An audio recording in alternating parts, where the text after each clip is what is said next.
Yes. Hello, and good morning, world, and welcome back to yet another, and what will be in yet another fun-filled episode with us here this morning on the Early Morning Sports Talk podcast, as we embark upon again on what will be another fantastic episode.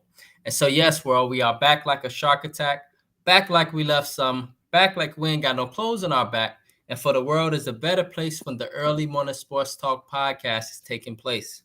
And so, thank you for tuning in with us this morning as we conversate about the latest sports topics that have taken place from this past week and will be upcoming this week. It is always a blast to have you all tune in and participate with us every weekend. As a reminder that every week we always like to begin our podcast by reminding our audience that the Early Morning Sports Talk podcast can be found on Facebook via the Early Morning Sports Talk podcast community page, on Instagram, YouTube, Apple Podcasts, and Spotify as the Early Morning Sports Talk podcast, as well as our own Facebook pages via Brandon Price, Jamar Goodman, Ian Jones, as well as our guests for this weekend. Today is January 27th of 2024. We have seen yet again another fascinating and busy week in the sports world, where we saw the divisional playoff round take place, leaving us with reminders of greatness from a quarterback by the name of Patrick Mahomes and his Kansas City Chiefs going into Buffalo and taking care of an arch nemesis and rival Josh Allen, showing that there are levels to greatness, even when you are not the best player on the field. On the other hand, the Detroit Lions pulled off a very impressive victory over an impressive Buccaneers team who came in with nothing to lose and everything to gain. The former offensive coordinator, additionally, would quickly get a job as being head coach of the Carolina Panthers, honestly showing that for Caucasians and fair-skinned individuals that their path to success is a lot easier and rather quick in comparison to others. However, the Lions would advance to the NFC Championship game for the first time since 1991, setting up a battle between themselves and the San Francisco 49ers, whom would additionally escape Jordan Love and a young but hungry Green Bay Packer team, whom some might argue beat themselves in this matchup with missed field goals and unnecessary throws to end the game, etc. Additionally, Raheem Morris would surprisingly become the head coach of the Atlanta Falcons over Bill Belichick, as well as the great Jim Harbaugh leaving Michigan and landing in LA to work for Justin Herbert, as well as the son of the great offensive mind and former Oakland Raider Bill Callahan, his son now being promoted as the head coach, Brian Callahan of the Tennessee Titans. We would additionally see big moments occur on Kobe's 82 point anniversary, where Joel Embiid dropped a 70-point double-double over the baby San Antonio Spurs. Alongside Cat, also known as Karl Anthony Towns, in a very sad defeat would drop 62, but fall in defeat to the Charlotte Hornets. That would additionally be followed up by our brother Devin Booker going off last night and having 30 in the first half, and then additionally dropping 62 alongside Luka Doncic somehow hearing about Joel Embiid and what he did, and he eventually would drop 73. Terry Rozier would also be traded from the Hornets to the Nets, alongside two NBA coaches being removed from their head coaching duties. Replacing one of these jobs, which in Milwaukee has been replaced with a very experienced head coach, but an arguable resume that has come short with Doc Rivers. Alongside Vince McMahon resigning again from the WWE because of allegations. And so that was a very long introduction. I feel like that took me forever, Jamar. I guess sometimes, I mean, it was a lot of happening, bro. but I guess sometimes it just depends on what's happening. And so, with that being said, introducing our guest for this morning on the Early Morning Sports Talk podcast, joining us from the early morning, or joining us for the first time on the Early Morning Sports Talk podcast, our brother representing the Dirty South. We call it the Dirty South. Arcadia, Florida, in the building. Mr. R. Keith Shannon, whom is the co-founder of Offbeat Studios and Entertainment, which can be found on all social media platforms. And he is a music artist as well. It goes by the name of R. Keith, which can be found on all major platforms as well. Keith is a mobile expert, and his college teams include the Florida Gators as well as the FAMU Rattlers. He is a huge Miami Dolphins fan, but reps the Lakers as well as his NBA squad. And again, with that being said, so thank you, my brother, for joining us, taking time out of your busy schedule to join us for what will be a very special early morning sports talk podcast episode. And so, as we do with all our guests, Keith, we would like to ask you, how are you this morning, sir? I'm good, man. I'm good. I'm good. I appreciate you guys for definitely having me on, man. It's funny how I met you guys, man, because I think you guys know Matt Arrington. Yes, Yes. sir. Yeah, so I did an interview maybe about in 2020 with Matt. Um and he was just starting out, you know. He did an interview with me about me being an artist, you know. So I see sometimes he posts your guys' stuff. So as you know, I'm a sports guy, so I found you guys, man. I've been tuning into you guys, man, and I like what you guys got going. So Yes, sir. Yes, sir. Yes, sir. Man, Appreciate that. appreciate that. Appreciate that. And so, yes, Keith, welcome, bro. And it's a pleasure to have you. And additionally, introducing my brother from another mother and one of my partners on the Early Morning Sports Talk podcast, Mr. Jamar Goodman. Good morning, bro. How are you? Man, Brandon, I'm pretty good. This is a heck of a week that's happened. I'm excited for this morning, man. So I'm ready. Yes, sir. Yes, sir.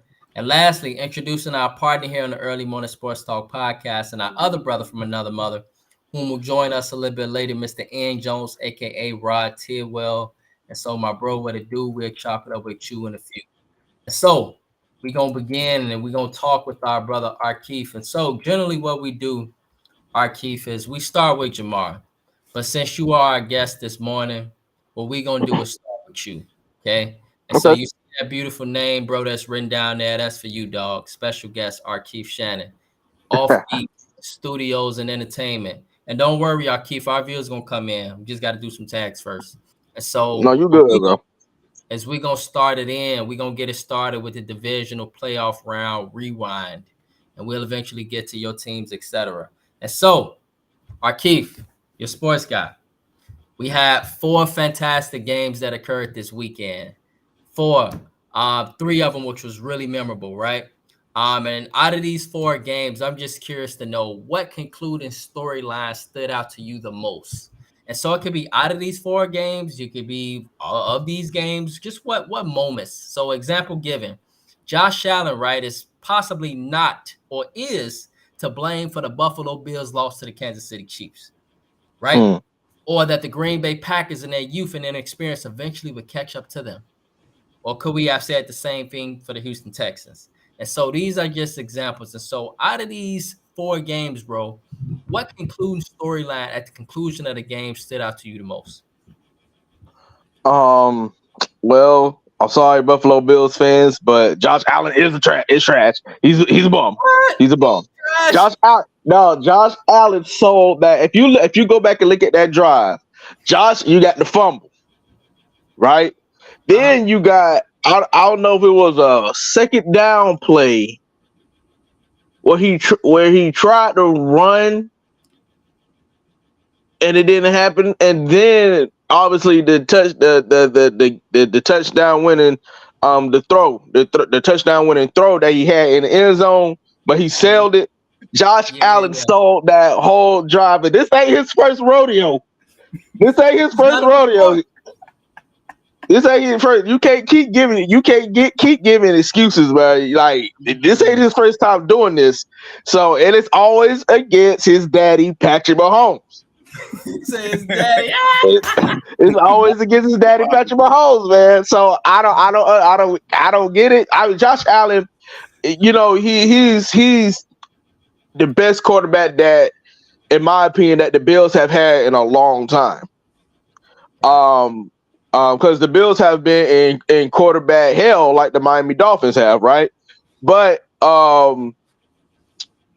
with that being said, you have to have an elite quarterback.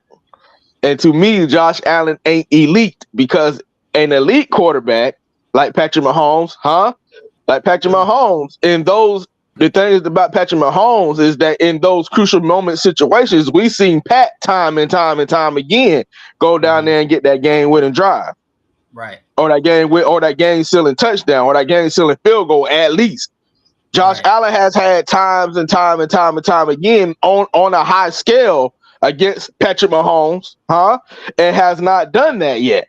Because if he did that, he would have maybe have a Super Bowl ring on his resume, but he hasn't done it. Mm-hmm. Woo. Mm-hmm. Mm-hmm. Called him daddy. It sounded like something you said earlier, Jamar. Didn't you post something like that this week? Yeah. Called him his biological father. Yes, sir. And so, yeah, bro, come on, Jamar. What you got for us?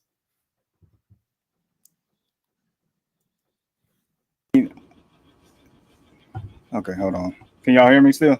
Yes, we can hear you now. Go ahead. All right. Yeah, someone's acting up for a second, but yeah, I'm gonna go on the other end. That was definitely one of my things, but I'm gonna just go on the other end of the game, more so with the Kansas City Chiefs. Patrick Mahomes, like this year, that's probably is definitely the toughest for him offensively, right? Just because of the lack of pass catches and inexperience, the leading the league in drops, Kelsey, showing some decline here and there. Just a lot of inconsistencies in games that we, doing out the season that probably should have won, they end up losing. And so with him, his first road game in the AFC going to Buffalo, which, a lot of people christen this generation's Brady versus Manning type deal with these two quarterbacks.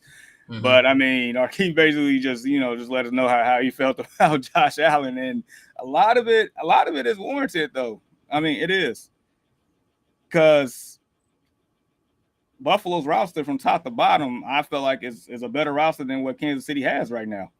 But yeah, Patrick Mahomes was able to go in, play about as perfect of a game that you can have. Receivers actually caught the ball. Going to when the game matters most, he is able to deliver. So with that being said, it's like with this particular team here, just think about the what ifs. Like, what if they go all the way and win it all with this roster here and the road that they travel to get to this point? Like, just think about how that impacts his legacy. And they was talking about it all week. Like, if he wins this ring here, the trajectory with him and Brady at this point, 7 years into their careers, it's crazy. So yeah, for Patrick Mahomes to go into Buffalo against at this point his son and the rest of his kids over there and beat them and let them know who still is king in town. And Brandon, you was right. Like, the rest of us picked Buffalo last week because we thought this would have to been the moment for them to win. There's no more excuses. You got home field advantage this time. Right. You got the roster. You got. Josh Allen's supposed to be this dude. So Jamar, bro, he had a running game this time too. That was the biggest difference, I thought. Like, he got a running game finally. Yeah, and he didn't have to play, that quote unquote hero ball all the time. He actually. So yeah, for Patrick Mahomes to do that, man, that's like just pretty much just magnify his greatness. Like, he's able to make everybody else better around him, no matter who's out there. He's always have a chance. So there you go. Yep. Right. And so, fellas, let me jump into this convo, man. Yes, Patrick Mahomes, his greatness. Jamar knows this, and Arkeith, I've been avid on this for a long time. It's hard for me to pick against Patrick Mahomes because of his greatness. There's just certain quarterbacks that just got it. You know what I'm saying? And they know how to make the right plays at the right time. And he does. The thing is the crazy part about it, fellas, is that he wasn't the best player on the field. Jamar, me and you, Keith, we know that. Josh Allen was the best player on the field. But the truth is that when it came down to crucial moments, they both are so elite. One of them made less mistakes than the other. That was just it. And that shows the level of greatness, is that the moments where Josh Allen needed to make those throws, Arkeith, they came up short. Womp, womp. Womp, womp. The run, they didn't, at the right moments, they didn't happen. But when Patrick ran, and he ran 30, 40 yards. just running out there, and catching a whole defense by surprise. But the other thing I also want to point out, fellas, is that we got to talk about this. In January, you have to have a running back. And so although James Cook did good, we got to talk about Isaiah Pacheco, Jamar. The man sets the tone for Kansas City. He is their key. He's their bread and butter. And so although Patrick Mahomes won the game, I must state the reason why he won the game, fellas, was because Isaiah Pacheco did his thing. He set the tone as he did with Miami, and he set the tone again for the Buffalo game. And so although we can, sit here and applaud Patrick Mahomes for his greatness, we got to applaud Isaiah Pacheco and what he did to set the tone and run physical and just bring that physicality for a skinny running back, first and foremost, and to just bring that physicality to Buffalo that, he punked him. He took their masculinity. He did. Yeah. And so, for me, I got to sit here and I got to give Isaiah Pacheco, man, that love. I also want to point out, fellas, and Jamar, what do you think about this? San Francisco, I felt like lucked up, bro. I felt like they lucked up in this one. And the reason why I felt like they lucked up is because Green Bay just beat themselves. 2 missed field goals. Maybe that's because of the weather. But then the one that really killed me, Jamar, bro, was that last throw at the end. It's crazy, right? So bad habits always catch up with you in the football. I mean, just in any sport. When the moments get crucial, Jamar and Keith, the bad habits catch up with you. Yeah. I mean, yeah, you're not wrong with that, but I would say that, I think that was just more so inexperienced at that point because, Jordan Love played a heck of a game. I feel like the difference was, and Shannon Sharp mentioned this earlier this week, he was basically said that when Green Bay got in the red zone, they kicked field goals. San Francisco got in the red zone, they ended up scoring touchdowns. And basically, that pretty much was the game. Even though San Fran, like you said, they were sweating bullets on that one. They lucked up. As you know, Debo went out. So that changes the complexion of the offense. Matt LaFleur, I think, he probably, definitely showed his stripes this year, and particularly that game that with, good coaching and preparation, this, it's hard for me to even say this, that team that's north of us, north of me right now, they actually can be formidable at times. I'm going to leave it at that. I'm not about to give them too much praise. I can't stand them, but no, yeah. But that lets you know the greatness of, I would say, probably Christian McCaffrey, because without him, I think that would have been a wrap for real. Christian McCaffrey, and we talked about this last week, that Christian McCaffrey arguably is the real MVP. No disrespect to Lamar, but we talk about a real MVP is actually Christian McCaffrey. And lo and behold, that man scored the game-winning touchdown. And Jordan Love, bad habits, man. He done that a couple times this year. Just crazy throws. Threw it on a whole other side of the field. Back armed it. Tried some hero ball stuff, man. It was just safety just waiting on it to, waiting to eat that up. If he didn't pick it, the other person would have picked it. So it was a wrap with that throw. I feel like that's just inexperience. Right? Yeah. For sure. Absolutely. And so, yeah. Let's continue, fellas, with our NFL talk. And so, based off of these 4 teams, fellas, we got the Ravens, Lions, Niners, and Chiefs. Out of these teams, which team had the more impressive win for you? Was it the Ravens over the Texans, the Lions over the Bucks, the Niners over the Packers, or the Chiefs over the Bills? So, Keith, bro, out of these teams, which one had the most impressive win for you? I'm gonna say the Detroit Lions, man. I hate to say this, bro, but a lot of people don't know that Dan Campbell was an interim head coach here in Miami. Right. We had him back in, I think, around that 2014 season after we let go of Joe Philbin. And even then, I can't remember the record, but I know Miami we was sitting pretty bad around that time. But just when Dan Campbell became interim head coach and the fire, and I mean it's like literally happened overnight, because soon as Dan Campbell became head coach, the Dolphins went from scoring 14 points a game to putting up 40 points in both games in his first two head coach games. Put up 40 points in the first half. Damn. And I knew right there and then that Dan Campbell was indeed that guy. I don't know why we chose to let him go. I wanted to keep Dan Campbell, but I have always been a Dan Campbell advocate.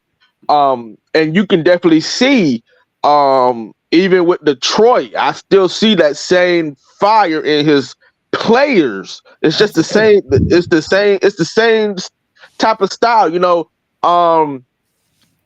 It's just it's a different type of tier when it comes to players and coach. Like you got to be that dog, man. And Dan Campbell indeed is that dog type of coach. And it's just impressive how he took a Detroit Lions, not team but franchise, if you will, and put them boys back into a winning, or not even back into, but giving them a winning culture. That Detroit hasn't had that in years, decades. And now here they are, one game away from potentially hosting the Lombardi, man. So it's just the fact that, you know, I hate that Dan Campbell left Miami, but it was impressive, man, because if you look at the Bucks defense, especially what they did against the Eagles, and I was telling everybody this last week, you know, if the Bucks defense continue to do what they did against Philadelphia, the boys going to Super Bowl, period. But what Dan Campbell, what Jared Goff in that offense was able to do was to definitely expose the Bucks defense for that was the true Bucks defense that we've seen. Let's be honest. I think what they did in Philadelphia was amazing, but also they didn't have AJ Brown, so you know, just matchups. You guys know matchups how it go. But with Dan Campbell, what they was able to do was to expose that defense and really dissect the weak points in that defense. They definitely did that, man. Dan Campbell, man, for president, bro. Like it was definitely impressive.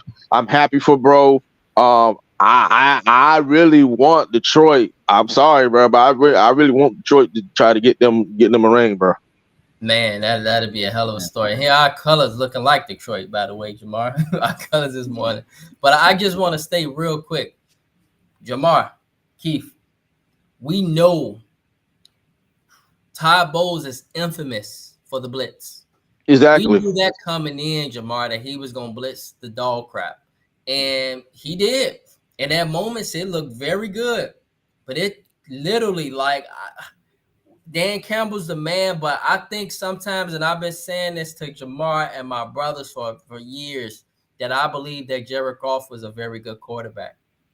I believed he was a very good quarterback, and that sometimes I just, you know, it was like giving up a good quarterback for a greater quarterback, and that makes sense for the Rams and Lions trade, you know. But I'm like, hold up, y'all. We cannot dismiss this resume of Jared Goff. Like, he is a great, I'm not saying great, but he's a damn near great, almost. But he's a very good quarterback. And his resume in LA is very, very slept on. And I'm just happy, Jamar, to see him reach this point, because it gives me some validation, finally, what I've been saying for years. I mean, look, as far as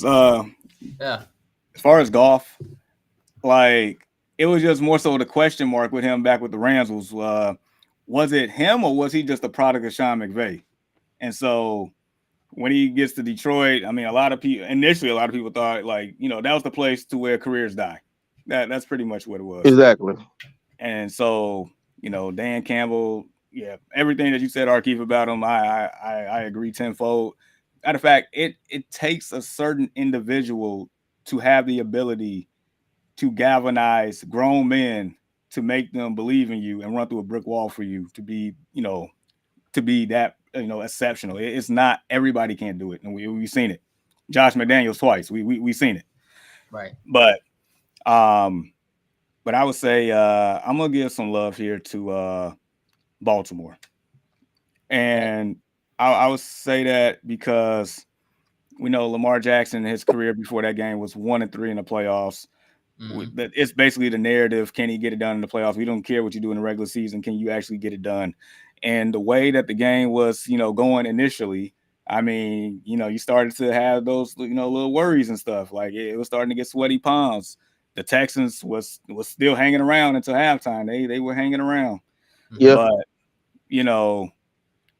I felt like it was, a calmness about them in the second half. They came out and just executed. Lamar, like, this is the beauty of Lamar Jackson. From when he started in this league to now, the fact that he doesn't like just take off just to take off anymore.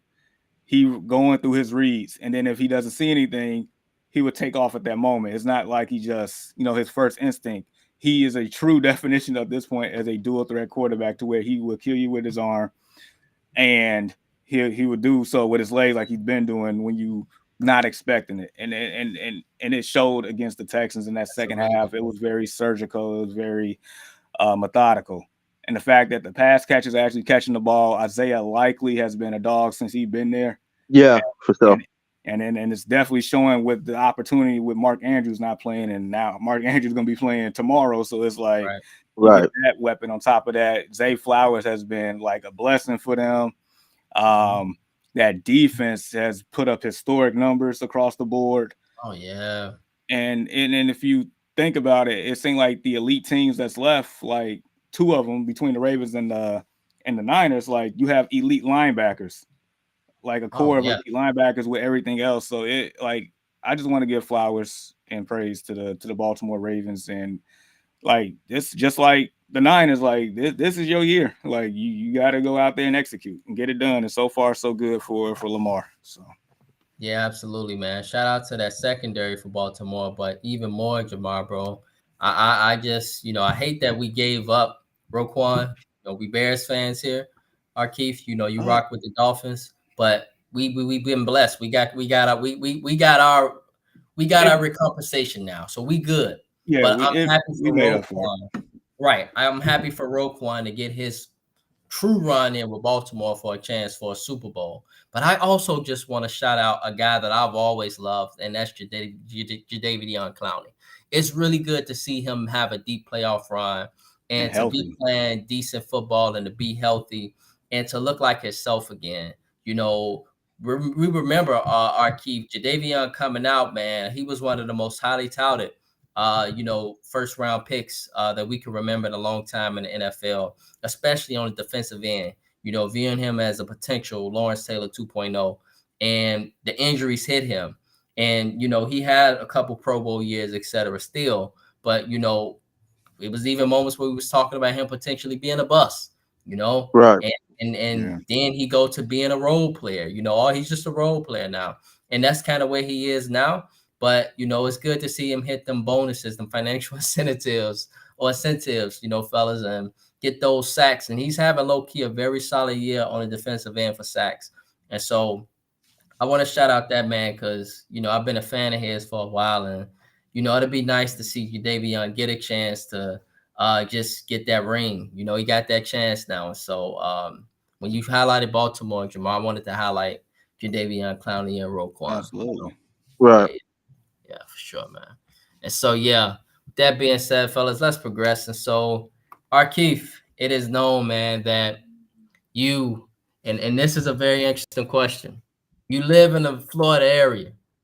So, I'm just very interested, my bro. You live in the Florida area, right? And, you rep everything Florida, from FAMU. Florida Gators, Miami Dolphins, etc. Additionally, you even see the success of the Miami Heat and what they've had for years in that culture as a franchise. And so it's a bit surprising for some folks, including me, that you are a Lakers fan. And so we curious to know, bro, where did that come from?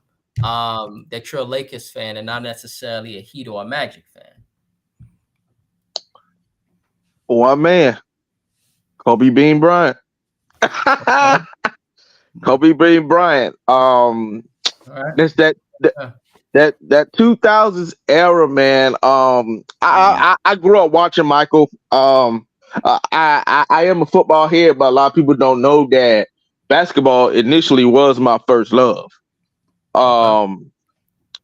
Just growing up in the 90s, you see Michael everywhere. And what done it for me, well, what made me love basketball so much was the movie Space Jam. I think that did it for a lot of people. Facts. To us 90 kids, Michael Jordan was a superhero. And then, I caught the tail end of Michael's career, but I'm sorry, but the second person after Michael, literally that was resembling him, was Kobe Bryant. And that's what made me become a Laker fan, because of Kobe. And once I'm there.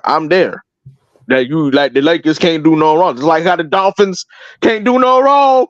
The Gators can't do no wrong. And FAMU, thank God, they have, really been impressing me. FAMU, I don't know if you guys keep up with HBCU football, but FAMU has definitely been the talk of the town lately. They went to the SWAC championship this year, right? Yeah, exactly. Yep. Yeah, they balling down there. Yeah, them boys balling. Shout out to Chris, man. LeBron is better than Kobe, man. We had those conversations all the time, but just Kobe, man. Kobe, rest in peace to him, because I know was it yesterday or the day was the day that he passed. But just Kobe, he's the one that really locked it in for me as being a Laker fan. And quite honest with you, I tell everybody all the time, I was a LeBron James fan too. Like I don't like LeBron. It's funny because he plays for my team, but I don't like LeBron. And I have my own personal reasons. I'm not going to deny his greatness. I'm not going to deny LeBron's greatness. And I think he's an amazing person outside of the court. It's just certain areas, people try to pass up Kobe, but you can't pass up Kobe when you're talking about the GOAT debate. But Kobe is the one that definitely done it for me as being a Lakers fan, man. Okay. 100% respect everything you just said. Okay, Kobe. Yes, sir. Yes, sir. Oh, with that being said, bro, your Lakers, they sit at 23-23. And they are right now in a very unique situation. It's a situation that is, typical for LeBron. Right. Skating 9C, BS and every, here and there. Then when it matters, he come play. They are being rumored to make trades, etc., to up their roster to make another playoff run, and which is, as we all know, it's a tough Western Conference. And so right now, you are rumored for guys like DeJounte Murray or Zach LaVine or even Trae Young, possibly Clint Capella, etc. And possibly it's rumored that you could move around some of your role players. And so, as a Lakers fan, what moves do you think, or would you like to see done, or do you think your team should make in order to have a deep playoff run like last season that resulted in the Western Conference Finals? If you ask me, LeBron need to do what LeBron does and go get Trae Young. If you ask me, Trae Young, man, I've been a fan of Trae Young's game. Man, ever since he came in the league. We know that the Atlanta Hawks, man, they are pretty much the Cleveland Browns of the NBA. So Trae Young has definitely taken that franchise and made it reputable. but they still can't get over that hump. But I think with Yeah, they're Trey like Young being, Keith. I hate to cut you off, but they're a lot like our Bulls. They're a lot like our Bulls. 8, 9, yeah, 10 yeah, in that ring, and that's just where they're gonna be. right, exactly. Yeah, Um, but with Trey Young being that's the thing that the Lakers been trying to do. If you guys haven't been paying attention, and I'm not really a basketball fan. I'm trying to get back into it, but I've been watching like little nicks in here. What the Lakers have been trying to do is find that true point guard. yeah, We've been trying to find that point. We let LeBron run point sometimes, but LeBron really wants somebody to run point so that way he can just be LeBron. So I think Trey Young could definitely come in and do that for him. I say give up the farm for him. Just keep LeBron and AD, and then have Trey Young running the point. And I think that definitely will get us to where we need to be. But again, um, I don't know, man. I just don't know, bro. I don't know if that's gonna happen. But that's just my dream scenario that I would like to see. I would love to see Trey Young in the purple and gold, man. right. Yeah. And so, Chris, good morning, bro. Good morning, Chris Richardson. Just curious, bro. You say you think LeBron should step down and let the other players shine. And so, when you state that, bro, like, good morning, Ian. Good morning, bro. Top of the Morning, morning, bro. morning. And so when you state that you think LeBron should step down and let the other players shine, what do you mean? Like, do you think that LeBron's messing up the team? Like, what do you think? And so explain that to us a little bit if you could via the chat. Cause I mean, LeBron he having a great season, low key. Yeah, yeah, he is, man. He is, yeah. Especially at his age, man. He doing it. Right. And so it's interesting, man. And so, and we was talking about Arkeith Slaker, our guest, man. And so, Arkeith, when you get that chance, get that camera going, bro. And Yeah, I so, got you, bro. yeah. In regards to LeBron, the Lakers, and his squad, and we know you're a LeBron fan and you love LeBron, and so you take up for LeBron as the GOAT. And so, with that, do you think that LeBron is slowing the Lakers down sometimes, as somebody that watches and keep up with LeBron, or do you think it's necessary for him to shine? Because if he don't shine, the Lakers won't shine at all. What's your thoughts? Uh, well, to come back on your comment, is he the GOAT? I guess the three, in my opinion, is subjective. I just feel like if your top three not Kobe, LeBron, or Mike, I don't have a conversation with him. But that's neither here nor there. Right. Is he slowing him down? I don't know. I just don't think. My thing is with the Lakers, I think the Lakers feel like they can turn it on and turn it off. Like we seen them turn it on for the in-season tournament. They look like, something similar to that championship team that won in the bubble in the in-season tournament. And then after that, they just started losing like crazy. Like, come on, y'all, like get it together. Like, what's going on? I just feel like AD doesn't. He only play well against top centers that he know he can dominate. I don't really Mm, see him dominate against like Embiid or have dominant games against Jokic or somebody like that. But if he playing right. DeAndre Ayton or he playing Wendell Carter Jr. or somebody like that, AD gonna have 40 and 20. Dude, Aiden's still missing from that playoff series. I don't know where that man's at. All right, DeAndre Ayton or somebody like that, yeah. But uh, I just feel like I just feel like the other guys are not playing well. Now, granted, me saying that about Anthony Davis, Anthony Davis having a good year, to be honest. Anthony Davis and LeBron.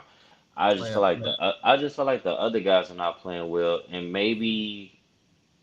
I feel like D'Angelo Russell really only kind of play well when LeBron's not in the lineup. Mhm. I mean, he does have a couple games here and there when they all play. When they all play like pretty tough, I just feel like they're a pretty tough team to beat. But I mean, I think they need to construct, the other players around them maybe a little different. Now, granted, I felt like LeBron should have retired after the bubble ring. but I know he has different. I guess he got Goals. different goals. Oh, yeah, he got different goals now. You know, I don't think he thought the scoring uh title was a thing until maybe like 2 years ago. Then I felt like he started to chase it, but I don't really think that was on his agenda. Um, I feel like he should have retired after the bubble ring. He don't really too much have nothing to prove. But like I just came in and heard you guys saying, I mean, he's still doing it. Like he's still averaging what over 25, 20. He averages what 24, 25, 26 points at almost 40 and 7 and 8. Like we're not gonna see that again. Yeah. We've seen it from Michael Jordan that 1 year or those 2 years, but I mean to do it this consistently, no retirement, no breaks, none of that, no major injuries, God Right. forbid, you Let me know. ask you this, and do So you think that Braun could drop 40 if he wanted to? Like, you think he could still do that if he really wanted to? Drop it Yeah, with it's if it easy. I matters? think what game was that last year? And in the playoffs, was that in the playoffs against Denver? Did he almost have almost 40 in the first half, but then he slowed down? I think. Yeah, yeah, yeah. It could have been I Denver, could think have it been was Memphis. game 4, I believe. I think he had like 30 some points in the first half. yeah, it was game 4 because he was trying Yeah, to give it all he got in that one. yeah, yeah. And so I think that toward the end of the game, he kind of tried to get everybody else involved. They were still in the game, but they ended up losing. But yeah, without a doubt, I think he can. But I don't think that's never been his mindset. And I think that's the difference from my top three. I think that's the difference between him, Kobe, and Mike. I feel like his Right. mindset is to be a game changer and play the game the right way, rather than to just be a dog and just be a killer. Now, granted, he can when he gets in that mindset, it can get ugly, and I think we've seen that multiple times. But on a night-to-night basis, that's not really his mindset. He kind of pick and choose when he want to be, or when he needs to be that dog. But his thing is, I'm gonna get everybody involved. I'm gonna do what's best for the team. If I need to score, I'm gonna go score. If I need to pass, if I need to play defense, just if I need to do anything, he gonna do that. But Right, um, right. Let me. Yeah, yeah. I don't really think he. I think certain players can't play a certain way with LeBron. I'll say that. Like I feel like D'Angelo Russell. I don't know if he is sometime with D'Angelo Russell when LeBron is on the floor, or I feel like Austin Reeves can play with him, but I think that's their problem too. I think both of them need the ball, and they are liabilities on defense. So if Yeah. you got both of Austin them on Reeves the for floor, yeah, if and you got Russell. Yeah, both of them. if you got both of them on the floor, like they had, I forgot who they played the other night. Was it the Clippers? Yeah, it was the Clippers. When they played the Clippers the Hmm. other night, you got both of them on the floor. They're not gonna do nothing but put them in, put them in, put them in pick and roll action and go to work on either one of them. So I think that's the issue. I think everybody else around them is the issue. Maybe they need to. Right. Yeah, yeah, yeah. So Go Maybe ahead, his Jamal. lineups just need to change or something like that. I mean, it's pretty similar, I guess, record wise as far as like this point last year, right? And then at the trade deadline, they pretty much overhauled the roster, and all Hmm. of a sudden, They found out something that worked, and it just y- worked out. yeah, and they Yeah. made a deep run that nobody expected at that point. But Nobody. so here we are back again, and supposedly, this roster here is better than the one they had constructed at this point last year. But my thing is like I haven't like really paid attention to him as much this year, but Hmm. like you got Rui Hachimura, you got Austin Reeves, you brought in Christian Wood, who's never made the playoffs in his career, whatever team he's been on. Cam Reddish, Gabe Vincent, you got these younger guys in here, but like, are they like getting the minutes and having the time to develop? Well, Gabe Like, Vincent been injured, Jamar. Yeah, he been injured a lot. yeah, I mean I don't. that availability is probably what like you need to be available, right? Absolutely. So you got that Absolutely. D'Angelo Russell being what the definition of inconsistency here this year. Yeah. Yeah. Yeah. Some days he go off. Some days he's just a liability on defense. That's his biggest thing with me, y'all. You can't blame no D. I mean, but like y'all was stating, like a lot of these guys can't really play defense. So I mean, they going against a team that has elite scores all the way around. All they do, especially in the playoffs, you pick your matchups, find your weakness, pick and roll, isolation, double team comes, find a wide open shooter, you're gonna get killed every time. Right. Right. So I mean, I just like some of these key guys that was key last year. I like I said, I don't know. I haven't really watched them, but like, is Hachimura, like, has he been consistent this year? I He don't nice. think He I don't think he's nice. been what he was. He last hasn't year, been no. as, let's say, super consistent. He's kind of fallen off, but he can go off when he wants to. He is a very good player, Jamar. But it's not consistent, right? That's the word that I It's feel like not as it's consistent. the key word in Some all off. this. Like the team itself is not consistent. Is Austin Not as Reeves, has he been the same Austin Reeves this year? Like, I don't know.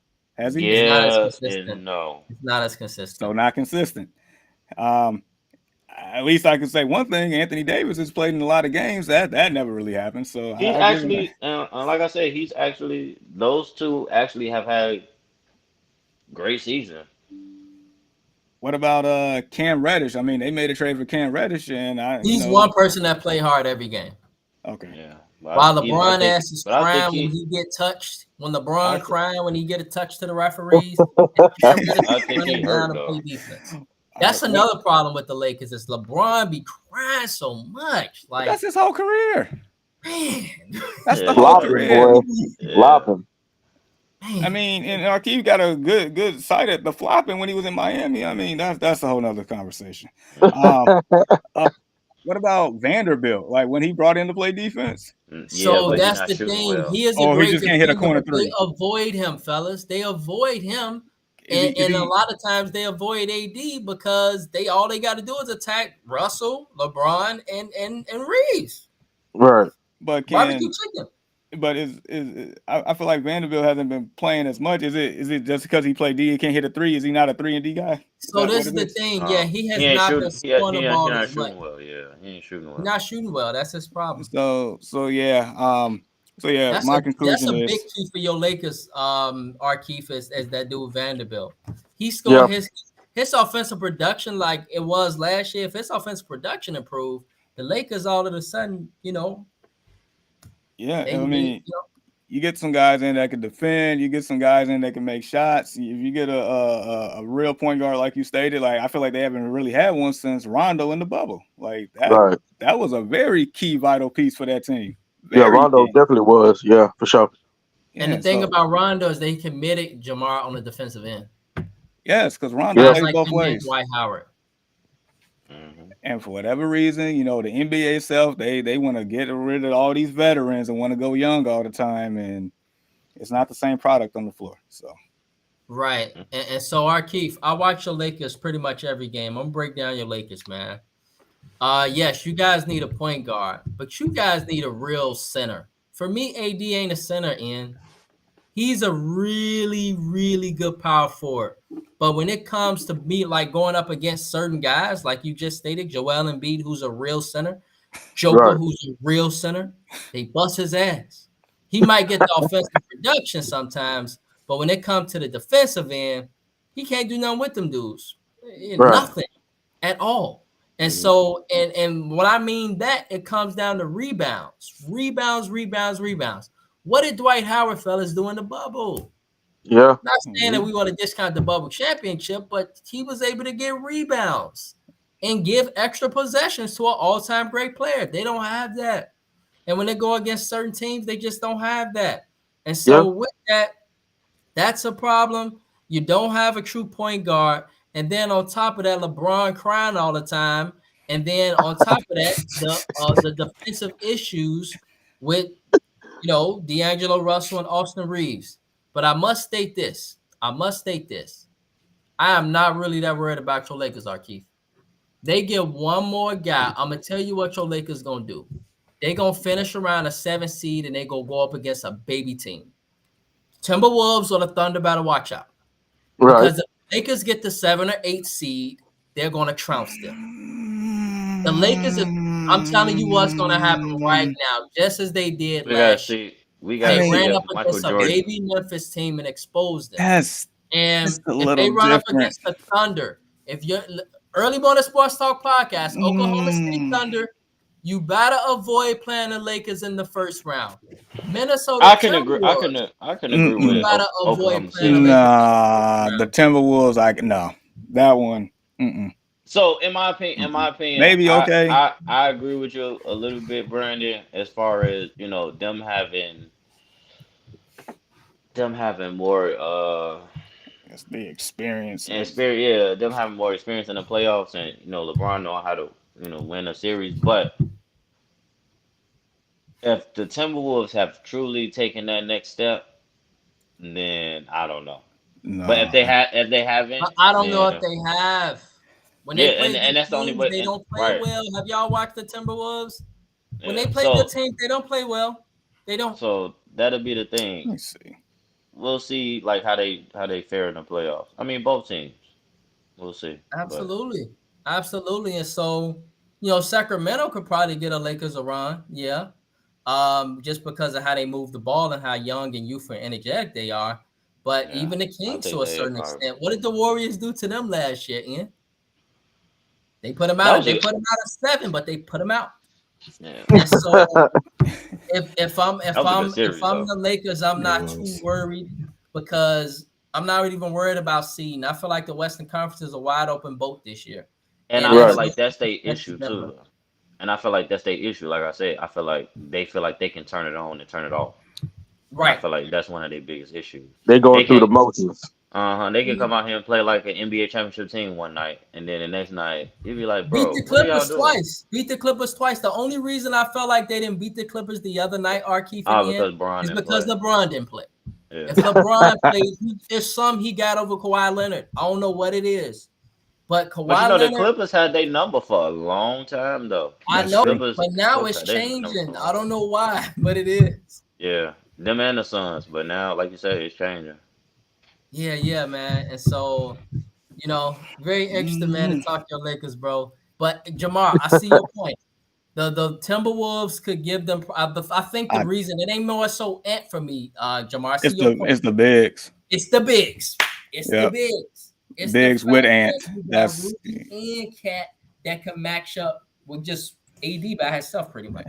make him soft once again. And so, I mean, the Nuggets in their championship last year, Keith, the one team that actually gave them a run was the Timberwolves. It was the only team. But the reason why is because they had bigs that can match up with Joker. At least try. And as a dog. Yeah. And so, yeah. And so, yeah, man. Your Lakers, man, that outlook is very interesting. We're gonna see what's gonna happen before the trade deadline.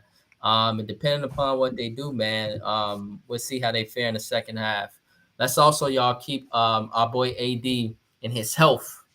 Yeah, man. AD, oh my God, don't get me started on that, bro. Don't get me started on that, man. God, street clothes. Stu on the sideline, man. Hey, he probably got them all prepared and stuff when it matters most. Game 1 of the first round of the crazy, playoffs. dog. It's crazy. It's crazy, man. I have never seen a game changing player hurt so much, bro. It's just unreal to me, dog. Man. Yeah, man. Yeah. Boy, man. And he's from here, so we know, man. Yeah, I know. Dog. Yeah, man. He act like he ain't from here, but hey, going to the damn Packers game the other day. Going to the Packers game in the Packers jersey. I'm like, what? Like, that speaks to how soft he is. To be honest, though, he's always been a Packers fan. I think that came out some years ago, and I'm like, nigga, how you a Packers fan and you from Chicago? That's the out of all. I'd rather you be a Lions fan or a Vikings fan. But you a Packers? But I mean, it speaks to his play. I mean, the man's soft.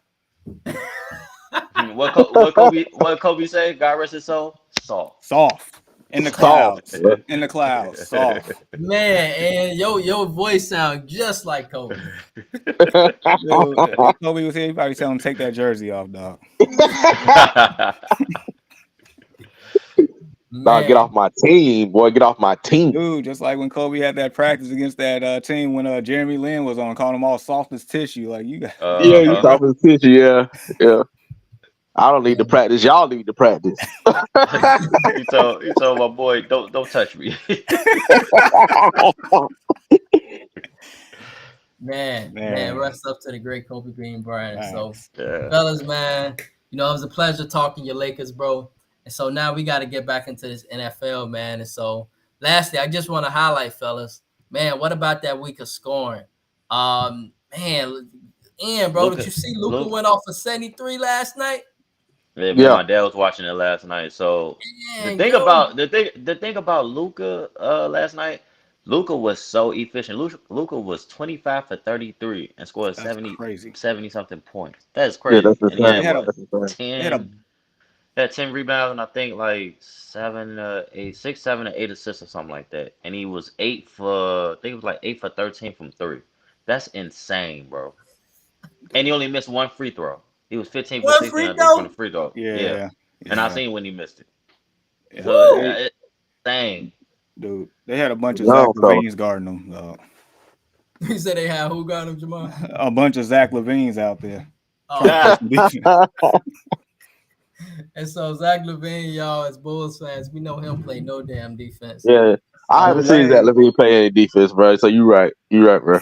like yeah, there's not one clip that you will find ever of him Blocking the being up shot, somebody stealing the ball, or nothing. on the ball, anything. Like no, it ain't happening.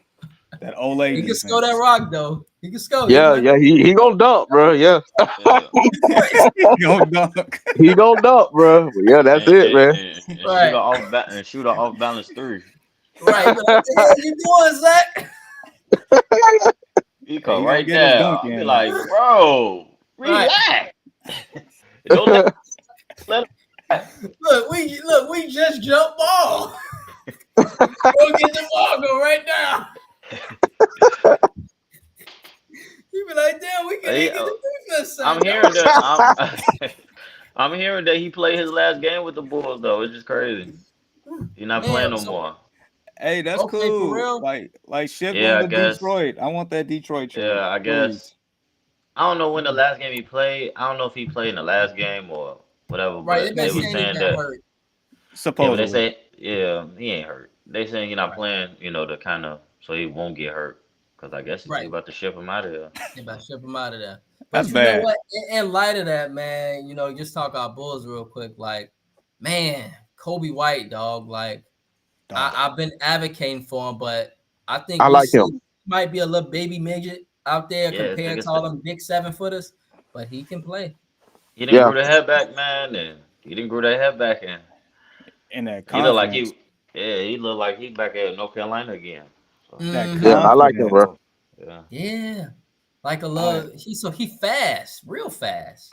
That's what I like about him and Dosumu. hey, Shout I out to mean, Dosumu too. Go ahead, Jamal. that's your Morgan Park guy right there. Yes, But sir.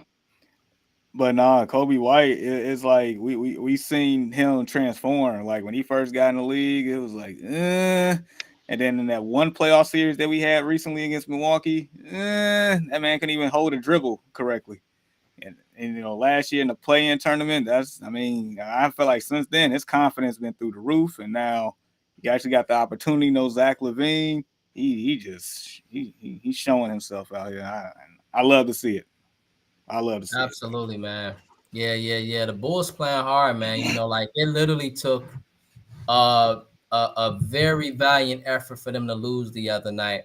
And it just shows that the Bulls are definitely an much improved team.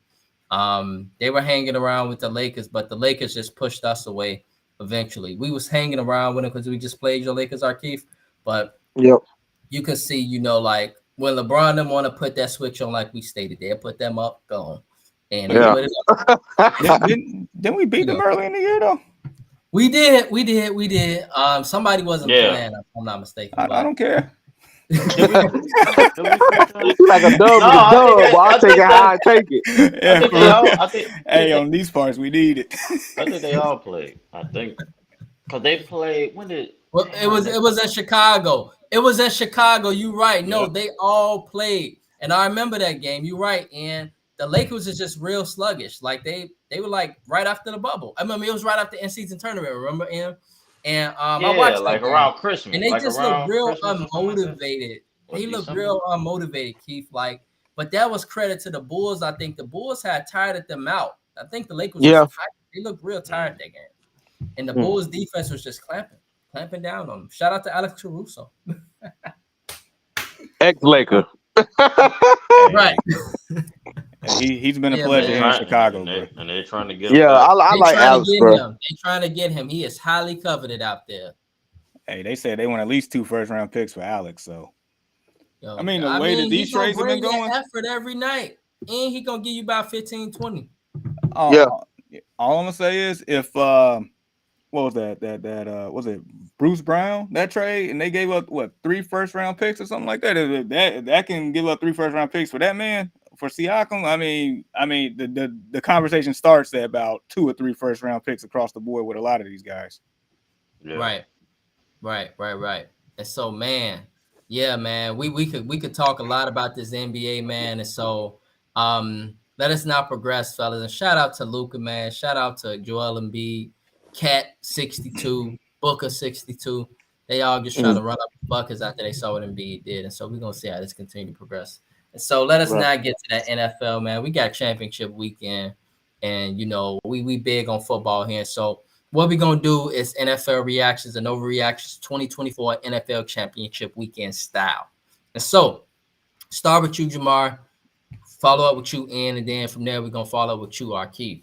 And so, fellas, is it an overreaction to think that after surviving the Green Bay Packers last weekend in the NFC divisional playoff round, that assuming, well, it actually has been noted that Deebo Samuel will play, that with him playing, that the opportunity for the 49ers to beat the Detroit Lions has been greatly improved? Yeah, absolutely. That's not an overreaction at all.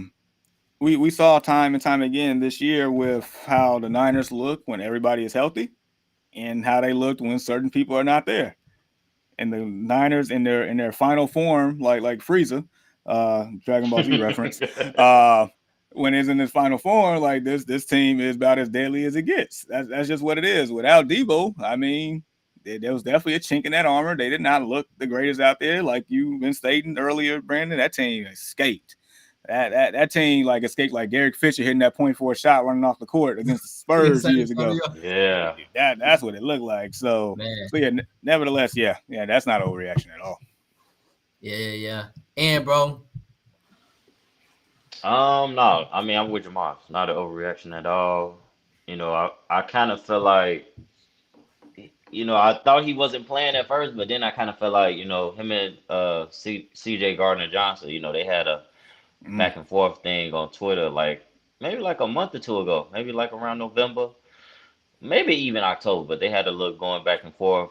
And so, you know, CJ told him, said, we'll see y'all later. And Lord behold, they both made it to the championship game. So I was like, when it first came out that he wasn't playing, I was like, boy, CJ ain't gonna let him live. I said he is not gonna let him live because he talk crazy. He talk crazy. He be talking mad crazy. He talk crazy. That's why Jovan Williams stole off of that game when he's with the Saints. He be talking mad crazy, but you gotta give it to him. He ball. He do his thing. He do his thing on the field. So you back it up. So I was like, man, he ain't gonna let him live. He don't play this game. But then when I seen it was breaking news that he's gonna play, I said he better have, cause boy. Yeah. But I think it for sure it better their chances. You know, I don't think they were just completely down and out if he didn't play, but definitely better their chance. I mean, this championship game, you gonna need everybody. You know, let's just say if they win it, you know, he get a week or so to kind of heal up that shoulder. But injuries, man, he tough it up. Not just a week, and he get basically 13 days. Yeah, just about. Yeah, so they'll be it's gonna be a good one for sure. Yeah, for sure, man. And so, Keith, my bro, is there an overreaction to think that after surviving the Green Bay Packers last weekend, that with Debo Samuel now on this roster, that it greatly improves the chances that the San Francisco 49ers can defeat the Detroit Lions? Yeah, I agree with everybody, man. Debo Samuel is that guy. Debo Samuel is that guy. And without him, like you said, the 49ers look almost like a JV team almost out there. It just was pretty bad. So I think when Debo Samuel come back into the lineup, um, it's definitely going to help them be able to get the other weapons involved, like Kittle and McCaffrey even more. So yeah, definitely. Right. Yes, sir. Yes, sir. All right, fellas, let's progress. Let's talk about the Detroit Lions. And so, Jamar, is it an overreaction to think that Jared Goff can go into San Francisco and outplay the MVP candidate Brock Purdy in this matchup? It's not an overreaction at all. Look, us being Bears fans and always getting a good look at the Lions year in, year out. And definitely me and Ian been somewhat a little bit on this bandwagon since Hard About Knocks 2 years last. ago, yeah. That Yeah, was what, two?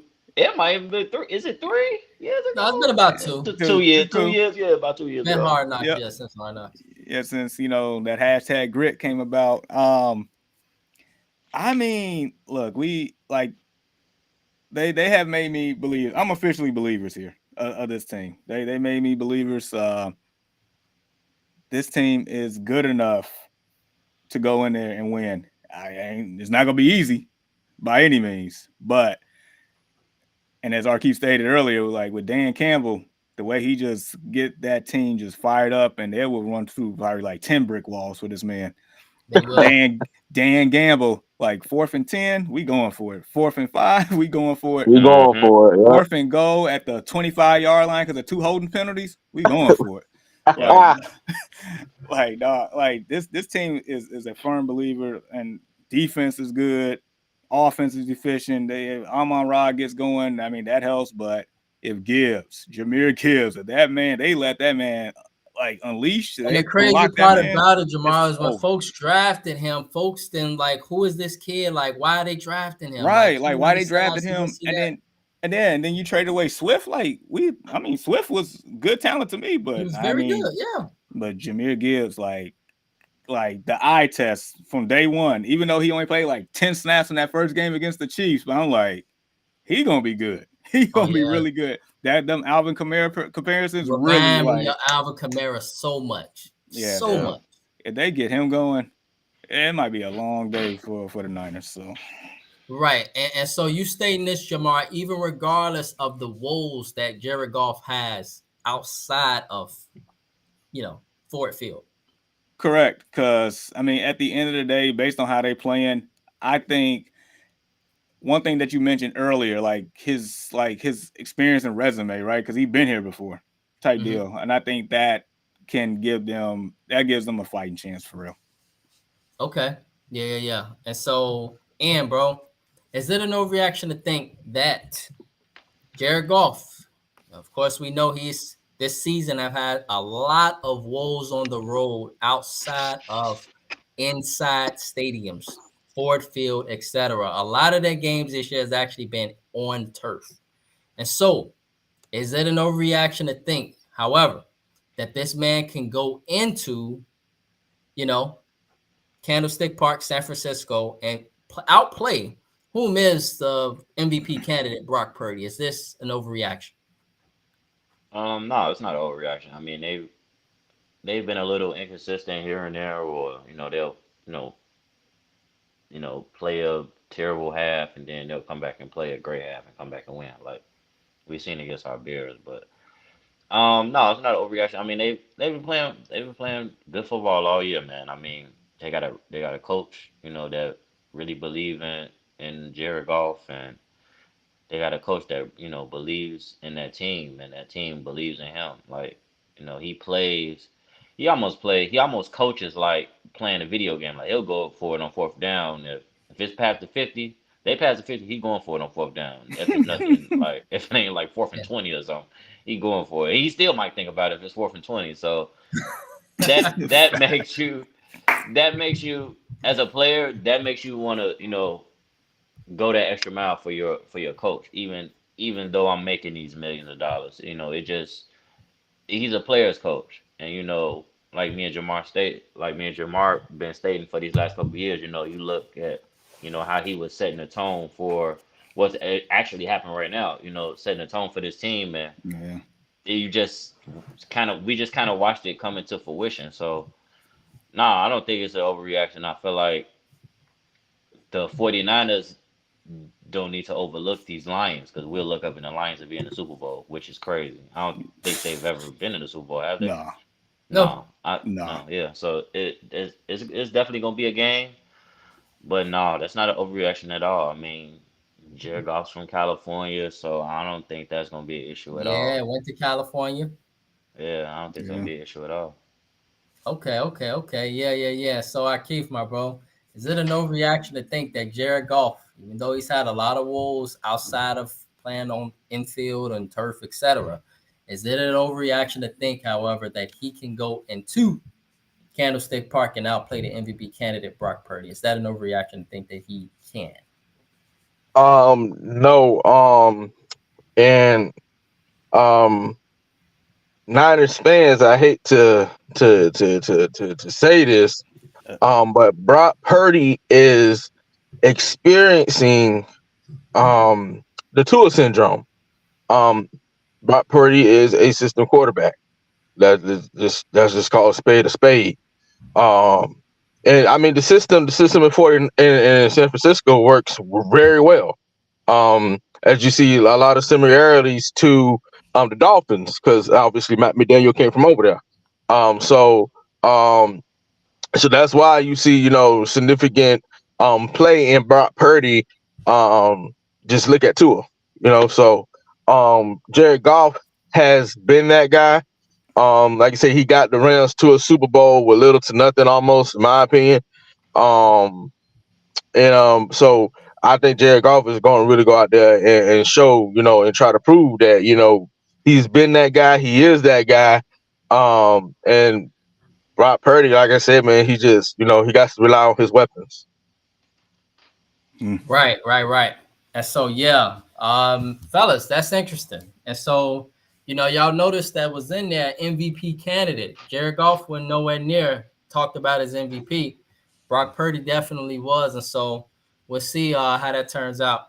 On the other hand, fellas, let's move to the AFC. And so, is it an overreaction to think, gentlemen, that the Baltimore Ravens will have to play mistake-free football, hence catching balls, taking care of the ball, running, etc., more so than just forcing turnovers if they want to advance to the Super Bowl? Because Patrick Mahomes, low-key, throughout his career, fellas, has taken care of the football, especially come January, magnificently like a magician. He rarely turns over the ball. And so, is it an overreaction to think that the Baltimore Ravens will have to play mistake-free football, hence catching balls, taking care of the ball, etc., in order to beat Patrick Mahomes? No, not at all. I mean, you cannot give that man any more chances than he already has just by the natural game flow of the game. You just can't do it. So for Baltimore and Lamar and this whole regime right now, for them to like change the narrative and do what needs to be done, you have to take care of the football. We have seen, early in the year, one definitely negative about Lamar at one point in time, the fumbles, the interceptions. I mean, even some of those interceptions may not have been on him, but it still shows up on his stat line one way or another. But I feel like lately, in the last few games of the year, he definitely has done that. And so if he continues to play that way, then yeah, they have a serious chance of, being in the Super Bowl. Yes, sir. And so, yeah. And is it an overreaction to think, bro, that the Baltimore Ravens will have to play mistake-free football, hence catching balls, taking care of the ball, running it, etc., more so than just forcing turnovers if they want to advance to the Super Bowl, as Patrick Mahomes throughout his career has taken care of the football very well come January. Yeah, for sure. They're gonna have to come out and play 4 quarters. You can't Facts. defense gonna have to come out and play 4 quarters. Lamar gonna have to come out. They're gonna have to establish the run. Their passing game gonna have to be on point. They're gonna have to use our receivers from Zay Flowers to Odell to Isaiah Likely. They gonna have to do it. They're gonna have to play like they played last week, but probably even better because they started off a little slow on offense. Yeah. But they're gonna have to come out. They're just gonna have to come out and play their game. Come out and play their game, and they should be all right. And the chips gonna fall where they fall. But you can't come out there and just play around with Patty because Right. he'll slice and dice you. And you're gonna look up, and they're gonna be going to the Super Bowl. What, 3 years in a row? Mm-hmm. Yeah, it'll be 3 years in a row. So nah, they're gonna have to come out and play their game. Right. Yes. And so, Keith, same question for you, bro. Is it an overreaction to think that the Baltimore Ravens will have to play mistake-free football, hence catching balls, taking care of the ball, running it, etc., more so than just forcing turnovers, which is something that the Ravens do very well, but it's something that Patrick Mahomes does very well. He doesn't turn over the ball a lot if they want to advance to the Super Bowl.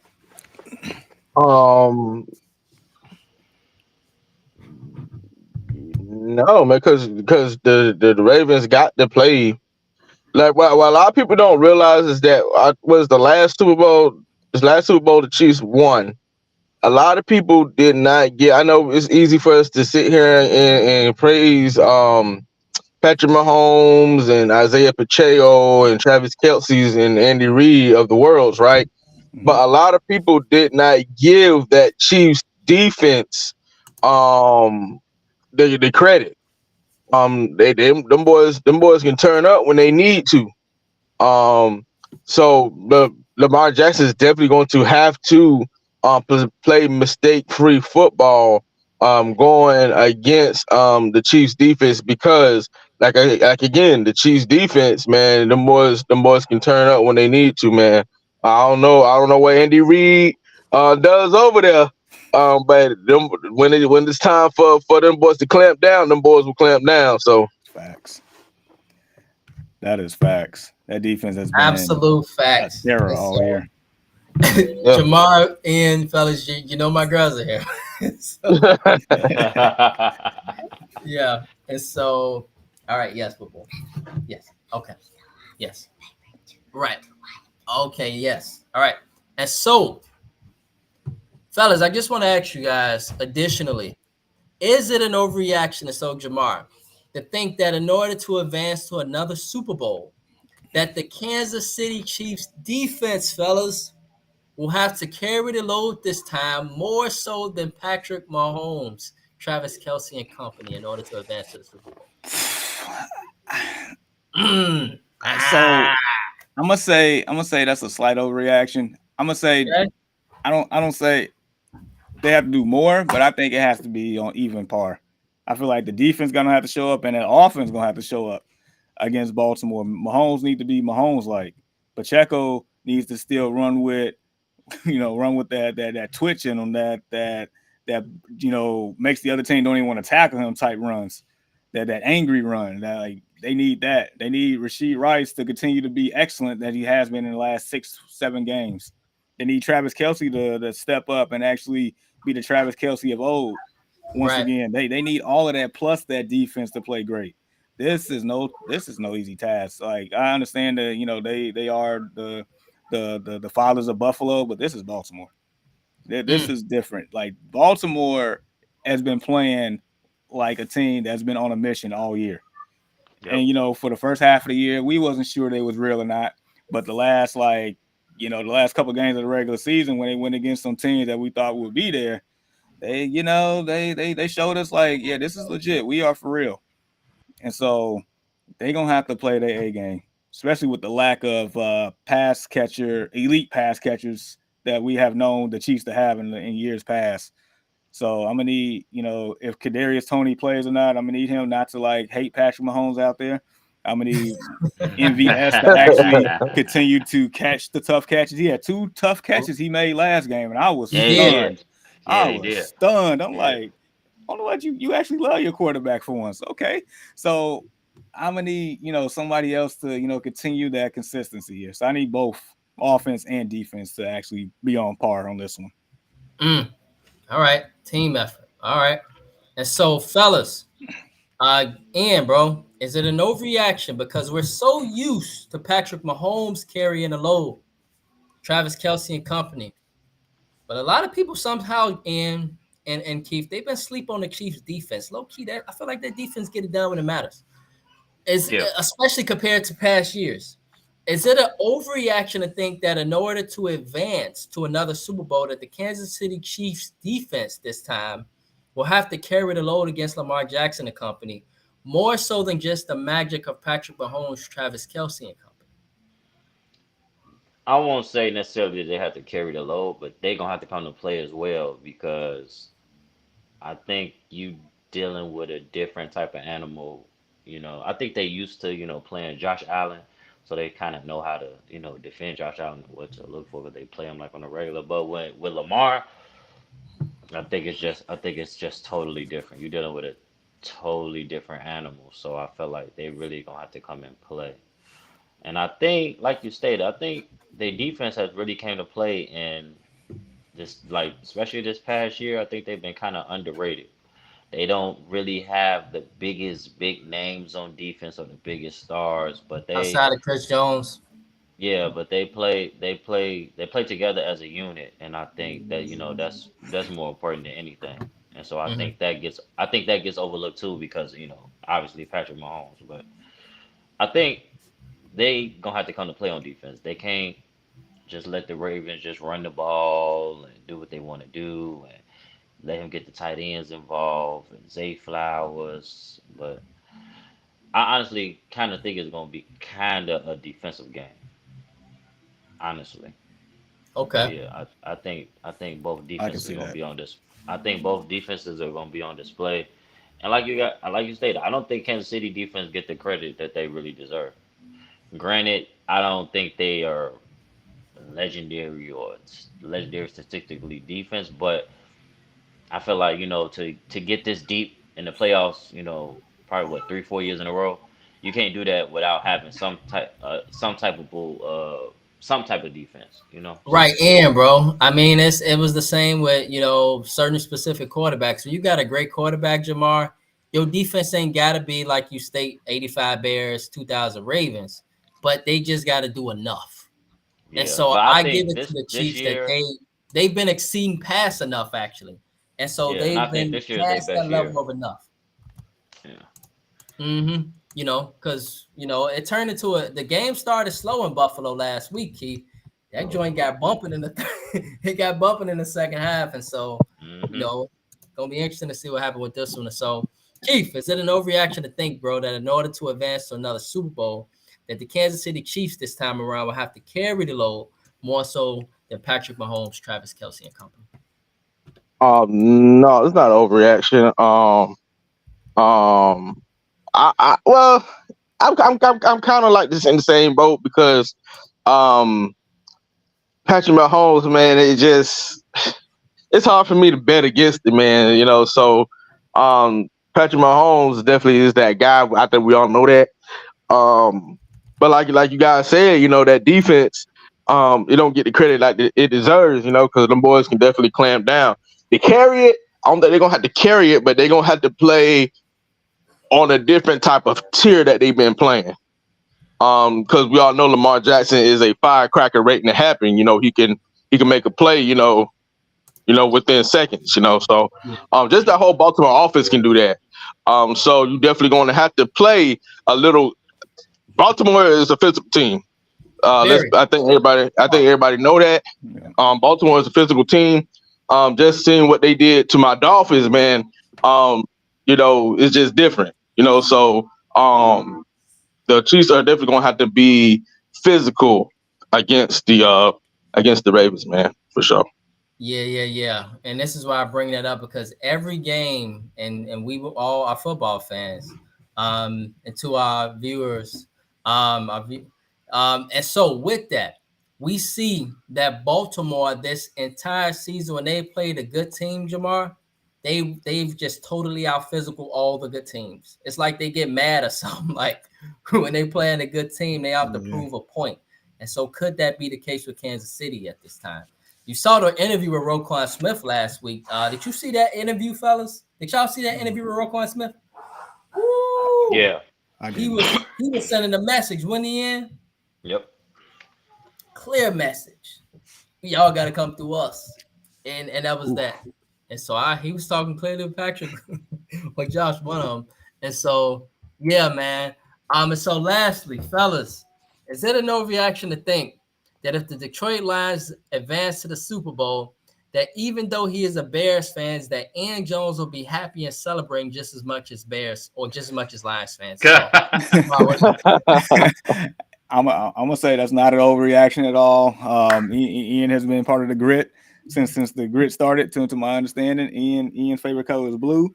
He likes the Bears. He likes the Lions. He is a keep pounding Panthers fan, even though he like reps Ohio State, but I think he's an undercover Michigan fan. So exactly. He got the Rams. Go ahead, name all the blue colors. The Rams tattoo on his arm. So I mean, he ain't gonna be out there. And you know what? And I think low key for me, I'll be happy for him too. Because I mean, like I said last week, if they win the Super Bowl, it's equivalent to the Chicago Cubs winning the World Series a few years ago. It'd be the exact same for sure for them. So. Yeah. The heavy lift off their shoulder for facts, man. Absolutely. And so, Keith, we ain't gonna ask Ann.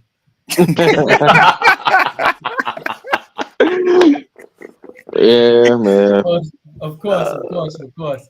And so, yeah, Keith, I don't know if you know if that's the story here, man, but now you learned this morning. Bro is definitely big on the Detroit Lions, man. And so he very well could be, very happy tomorrow, man, to see his Detroit Lions make that run.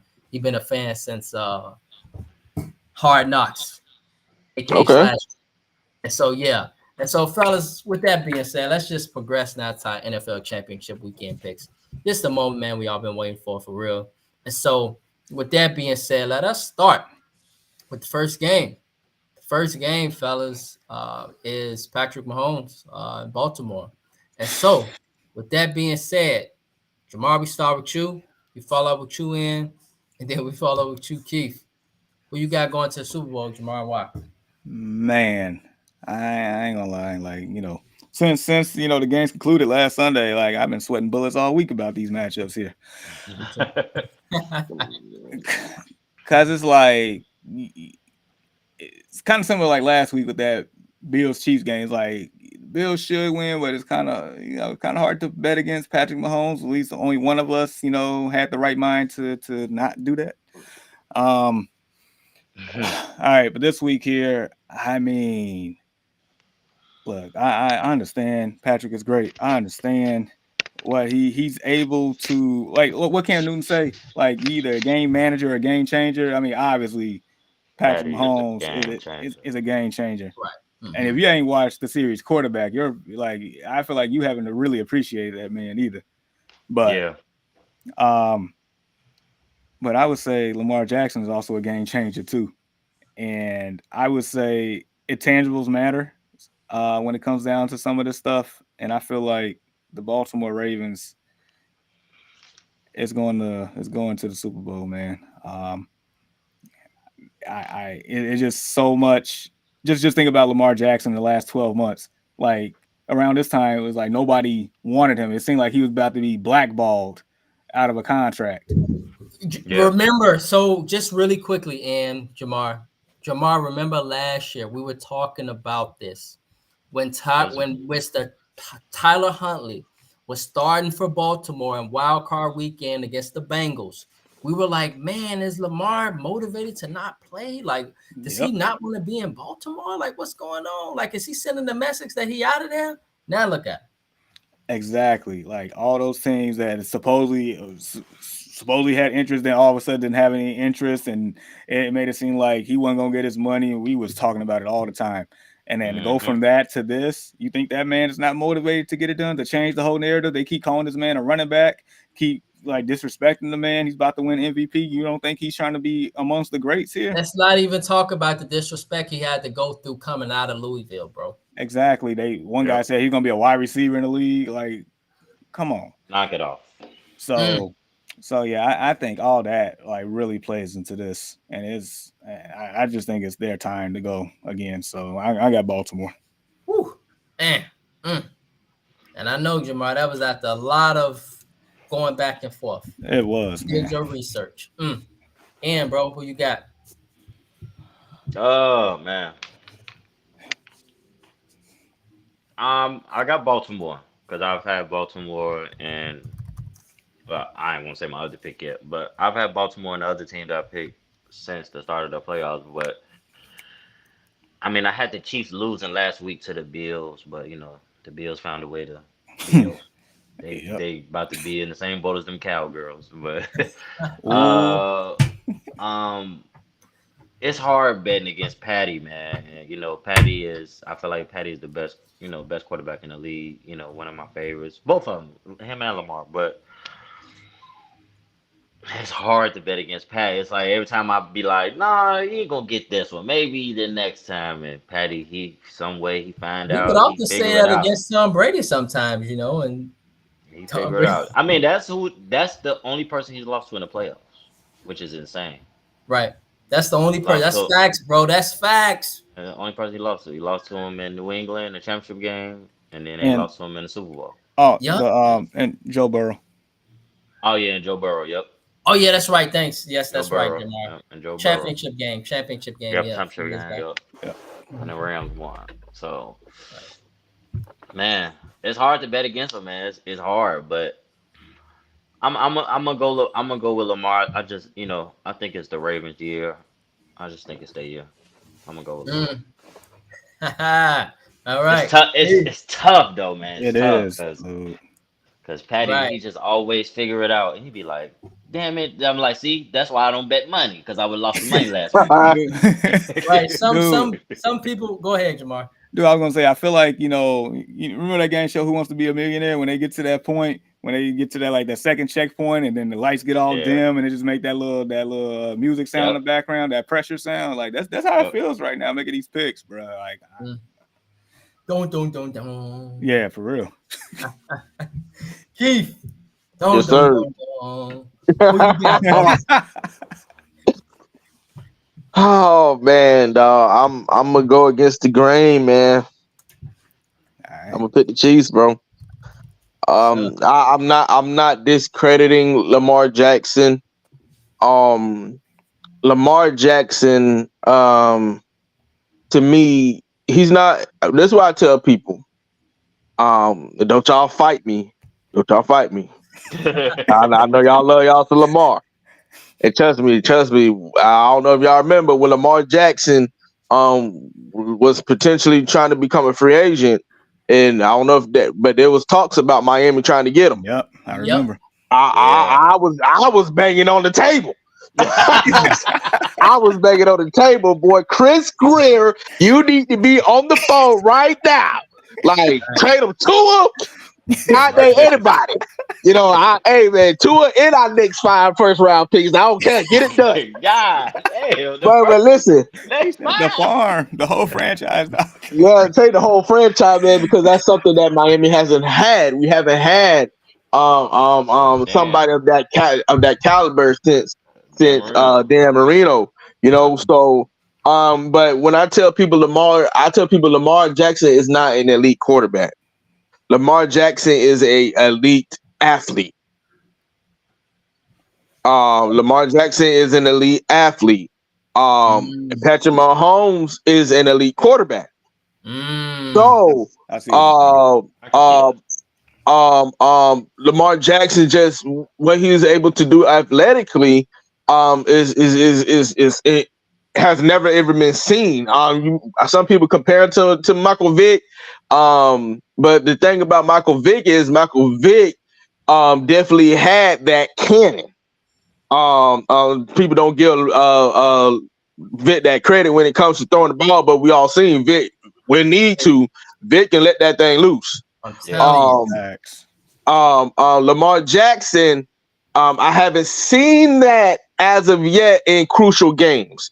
This will be the game that will put him on that pedestal to be like, hey, I'm here now. Y'all said I can't do this. I can't do that. I did it. Yep. I did it against the NFL golden child, Patrick Mahomes. Yeah. What can y'all say now? Facts. If Lamar Jackson goes and does it, if he goes out and does it, then it's like, all right, man, like you still haven't done it. Now what? You know. Right. So Lamar Jackson has to go out and do that. I don't think it's going to be impossible. It's going to be tough. But this game is going to definitely show us how Lamar Jackson is staple as a quarterback, not an athlete. I think we already know what the type of athlete he can be. But when you talking about championship game, you got to have an elite quarterback. Come on. You got to have an elite quarterback, guys. An elite athlete ain't gonna get it done. Preach. No lies told. No lies told. Come on, boy. Hey, that means we gotta go out and prove it then. He gonna have to. Boy, Keith, come on, bro. I mean, even last week, I told people, I said, you know, last week. So I think was last week his first time in the divisional round, right? Second. It was his second time, but it was his first. Oh, because they beat because at home, and it was just against CJ Stroud, though. Exactly. Because they beat the Titans. Exactly. Last year in the wild card. Yeah. So I was telling people last week, he got to go get it. It can't be no excuses. He got to go get it, and just like he stated, he got to play. He got to play elite quarterback play. He got to play. Actually, he got to do both because you know that's a part of his game. He can't get away from that. That's a part of his game. But he got to be an elite quarterback. He got to do that. He got to go get it. And I feel like they should be all right. He go do that. You know, I know defense gonna hold it down. Even if they don't, he just got to go get it. He got to go get it. Hey, this game is full of dogs across the board. Yeah, sure. Dogs everywhere. But fellas, this game is also full of so many ifs for Lamar Jackson. And so the ifs, all right, you got past the divisional round, but it was against a rookie quarterback. No disrespect to Stroud, who was going to be a great NFL quarterback, but it was against a rookie quarterback and a rookie head coach who came from a warm weather climate on top of that to Baltimore. Exactly. Additionally, you have come up short a lot in your career, but now you are going up against, like you state, bro, the golden child of the NFL, who was heavily talked about as the best player in football and pushing Tom Brady as the GOAT. You go out and win this game, woo! And then you bring up the quarterback, elite athlete versus elite quarterback. But Jamar, you stated something very powerful, bro. You didn't know it. And you stated that Lamar Jackson now is not just taking off so fast, but that he's going with his progressions first. That's a big difference than compared to the immature quarterback that often when they see trouble, they just taking off like a jet and using their athleticism. Like you just stated, elite athlete, Keith. Yep. But I got news, fellas. Patrick Mahomes is an elite quarterback. And if Lamar Jackson wants to win this game, he got to play elite quarterback play. But the question then becomes, can he outplay an all-time elite quarterback? I don't know if he can. And so therefore, Andy Jamar know me. I am not batting against Patrick Mahomes. I got the Kansas City Chiefs and Patrick Mahomes going back to the Super Bowl and going to their rival stadium for the Super Bowl. And so I got the Chiefs. My boy Patty, he a dog out there. And when it counts, he makes them plays. And I think Baltimore, man, and our brother Martin Luther King looking like over there in Baltimore, you know, I think they're going to be a little bit second.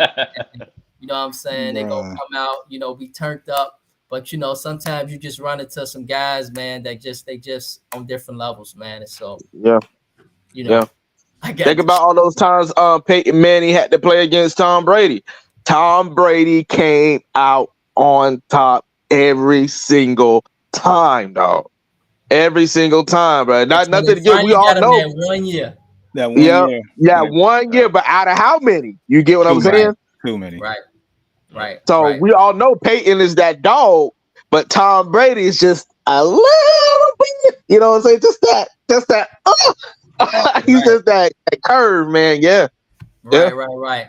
And so, man, if Lamar do this, then guess what, Jamar? And that conversation about Lamar finna change even more, because people gonna be like, man, he go out and he get him a Super Bowl now, and he had one, and Patrick only had two. People gonna be like, hold up, like hold up.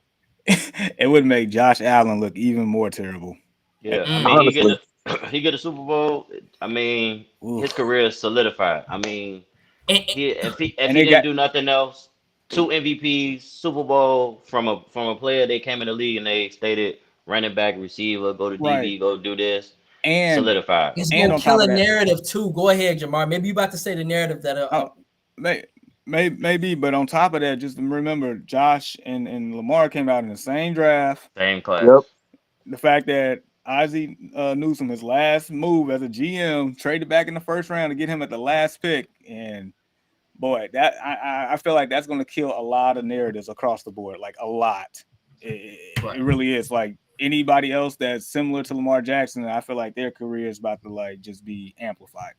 Yep. Exactly, bro, because the narrative have been for so many years that athletic quarterbacks, certain black quarterbacks and their type of play, the style they play, can't win Super Bowls. Can't win Super Bowls. And if he win this, it's gonna shut a lot of folks up. Yep. Just like the Warriors, like they said, no jump shooting team could ever win a championship. Come on, that's an excellent comparison. Whole dynasty off one, so dynasty off one. Change basketball forever. Exactly, facts. And so, fellas, let us now progress. Jamar, bro, you got another tough one, man. Wait, we got another pick. Yes, sir, we do. Jeez. Yes, sir, we do. And so, with that, what you got, bro?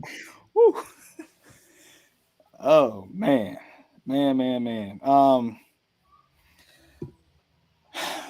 right, so this one to me is a heart versus mind play for me.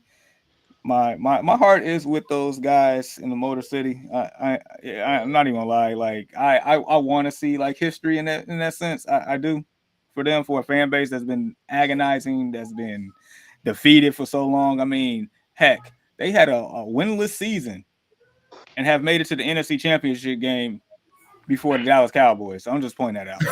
And the Dolphins, man. I'm like, y'all be bringing up the Cowboys for no reason. I'm just saying. I mean, it's facts. It's not an opinion. It's facts. It's facts, though. Yeah. Yes, sir.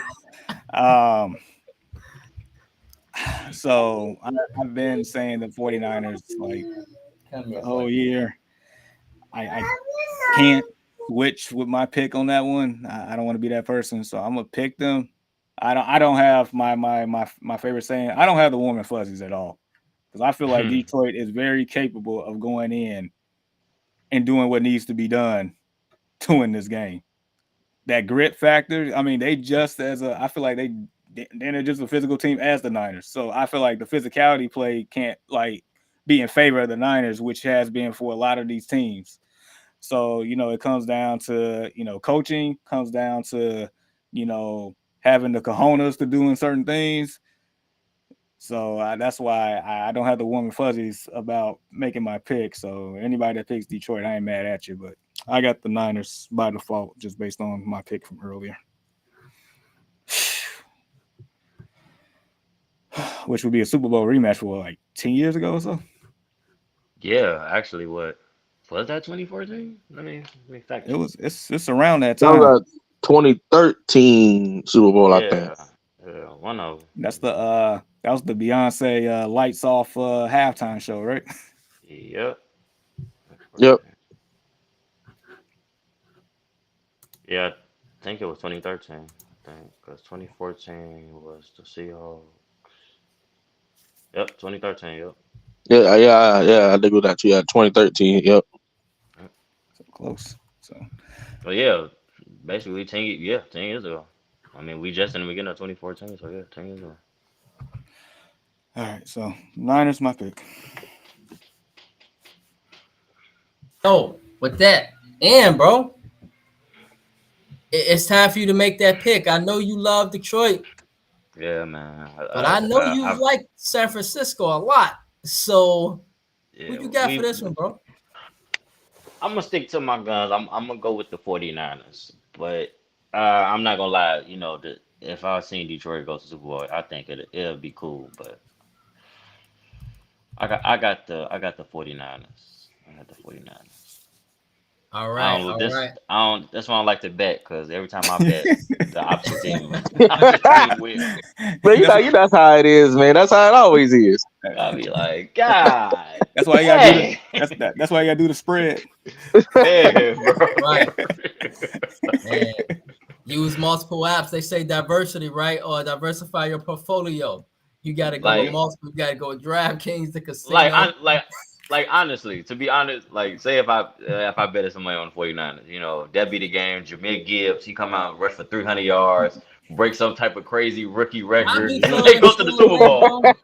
Like, bro, I be you ain't did nothing all year. Or Jeff bro, Goff, you ain't the only one. He throw for 600 yards, and I'm like, bro, you couldn't even hardly complete a pass against the Bears. But you out here balling against the Niners, like what? Makes sense, bro. But no, I like it, man. 49ers, man. Yes, sir. Yes, sir. Good morning, Prescott JB. Good morning, Dwayne, bro. Good morning, man. And so, yeah. Dwayne, he got the 49ers and Ravens. And so, Keith, who you got, bro? I'm gonna pick Detroit, man. I'm gonna pick Detroit. Ooh, Detroit, the Chiefs. Only because I like to go against the grain, so y'all don't be. Anyway, but but here's why I go against the grain, though, right? Let's sit there and analyze the 49ers for a minute, right? Mm-hmm. There has been times, as I'm trying to get my words together. There have been times this year, because I know we had the conversation about when Deebo Samuel comes back. Now on paper, if you want to stack the Lions and the 49ers on paper, obviously the 49ers have the better roster. I think we all can agree to that. Yeah. But even with that roster, there have been times this year when everybody played and the 49ers have looked mediocre. And that's with Deebo Samuel on the field. Mm-hmm. With Detroit, you got that left eye banded over there on the other side of that field, on that side, man. Aiden Hutchinson. Bruh. Oh, yeah. That man is a dog, bro. That man is a dog. Crazy. Yeah, he's a dog. That man is a game-changing dog on defense, bro. And it just makes the perfect story. Makes the perfect story. Here was a franchise that was in the epitome of hell. Somehow they got their Super Bowl. The 49ers, they got their Super Bowl already. You know what I'm saying? Detroit hasn't had a season like this in forever. So it's only right. It's like the stars are aligned. Like, here you are, have multiple 0-16 seasons. Was the laughingstock of the NFL. Then God himself grabbed you up. Years. Said what up? It's the thing in Detroit. You come with a paper bag over your face by the fourth quarter, the third quarter. Yeah, bags over their face. Exactly, man. And it's just like God himself just lift y'all up. It was like, now it's time for y'all to be blessed, my child. Here y'all go, Detroit, because y'all have been suffering forever. So here you go. The 49ers already got their blessing, multiple of them. Now it's time for Detroit to get theirs. So I think I would love to see Detroit win. I'm not going to rule out the 49ers because, again, the 49er team is stacked. But if we want to go by roster, look at the Dolphins. The Dolphins got the best roster on the team in the NFL, if you ask me. And you see, we was bounced out first round. You get what I'm Right. saying? So, I really think Detroit has a great shot at completing their story, like Cody Rhodes, complete the story. I think Detroit can do that. The only thing is, can Jared Goff do it again? He's done it before. Yeah. Can he do it again? Right. And this time it's a little bit different because that boy Fred Warner, he a dog too. And you also Well, got Bosa on the other side. that's what I was Greenlaw. in the head, bro. So you got Aiden, but you got Nick for the Yeah, 49ers too. yep. So it's going. I think it's going to be a close game, man. It's definitely going to be close. But I would love to see Detroit complete their story. Mm. I'm for Yes, yes, yes. And so Prescott JB hoping for Detroit versus Baltimore. Vegas will be hilarious if these two fan bases combine. It'll be unbelievable. that. Man. And so yeah, man. For me, I told Jamar, and I said the one team that I felt could give the San Francisco 49ers problems, Keith, would be the Detroit Lions. And so here we are. Here we are. Lo and behold. And so I think the 49ers, they are a great team. They have all the intangibles. Remember that narrative we've been talking about, Jamar, and for a while of certain teams coming up short? The 49ers come up short. This would be the narrative for this team. Mhm. Yep. Great roster, etc. Yeah, for a while. But it's Yep. a squad that is coming up short to getting that final ultimate goal. Whereas on the other hand, we got a complete Cinderella. This is a beautiful story with the Detroit Lions. But the reason why I'm going to go with the 49ers is I think the defense and off defensive line for the 49ers, I think, bro, will overmatch offensive line for the Detroit Lions that I think, Keith, has not been the best, bro.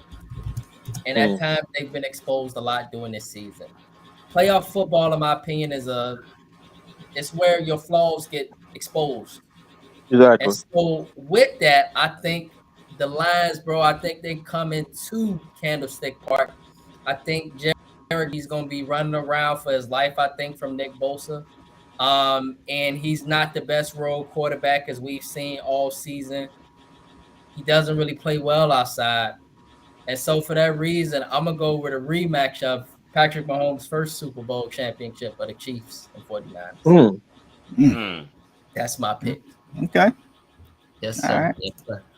And so, yeah. And so with that being said, fellas, man, that was live. Those picks was live as hell. We had a great time talking that. That was great, man. It really was. And so thank you guys for your picks as well. And so Jamar's known you guys picks as well, Dwayne and Prescott. And so now, Ian, bro, we just curious to know. You got something for us? Well, shout out to. I know we talked about it a little bit, but shout out to Luca, and all the Luca and Embiid, and the great scoring we had this week. I think Karl Anthony Towns had 63 or 66 or something like that. 62. 62, yeah. Man, it's been I some great mean, scoring. Booker had in 62 basketball. last night too, bro. He did. Yeah. Yeah, see, I mean, it's been great. I don't know what's been in the water this week. Maybe it was, God rest his soul. Maybe it was, the anniversary of Kobe Bryant scoring 81 Yeah. recently and him dying Right. recently. Maybe it's the ghost of Kobe Bryant, but man, the scorers they've been doing their thing though.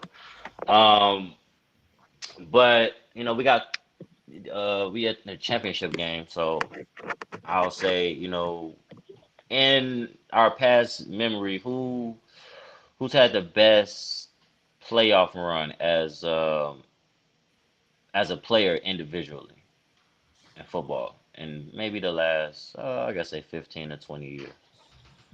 I got one right off the top. Go for it.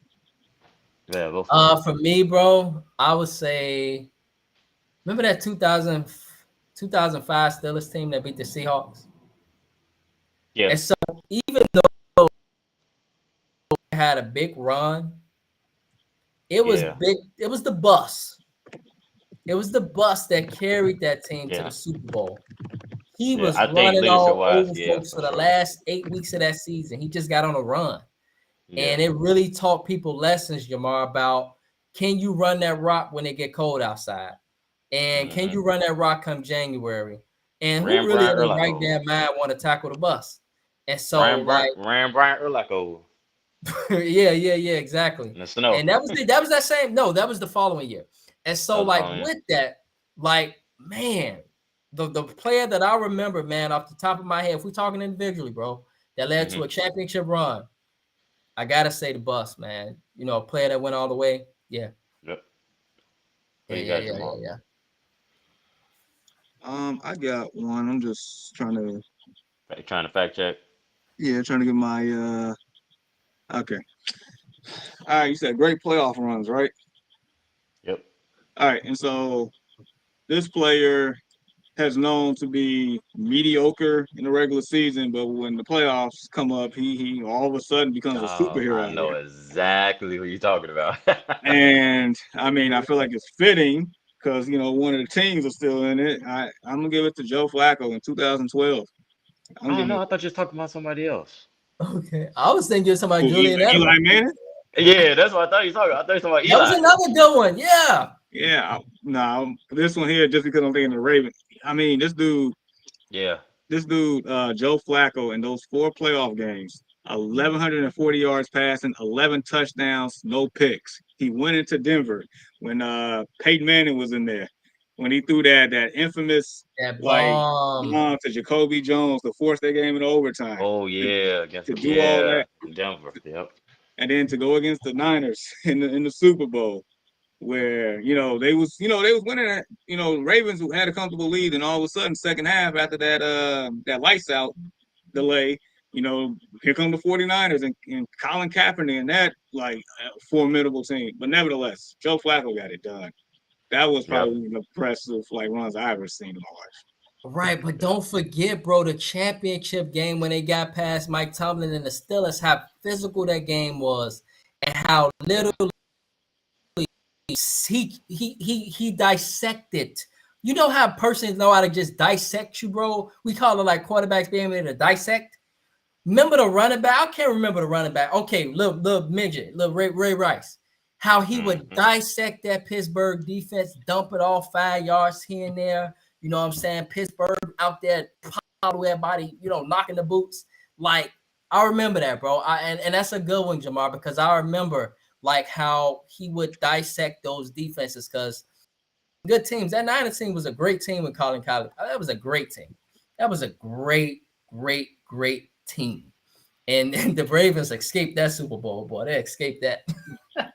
Yeah, because I think Colin just missed Crabtree in the corner just by. Yeah, but remember after the blackout, after Beyonce performed after that blackout, the Niners got going. Ray Lewis he started looking old as hell that second half. Them legs got the stiffening up, bones got the stiffening up. They sit down for a long time. And Reed wasn't that ball hawk no more. I'm like,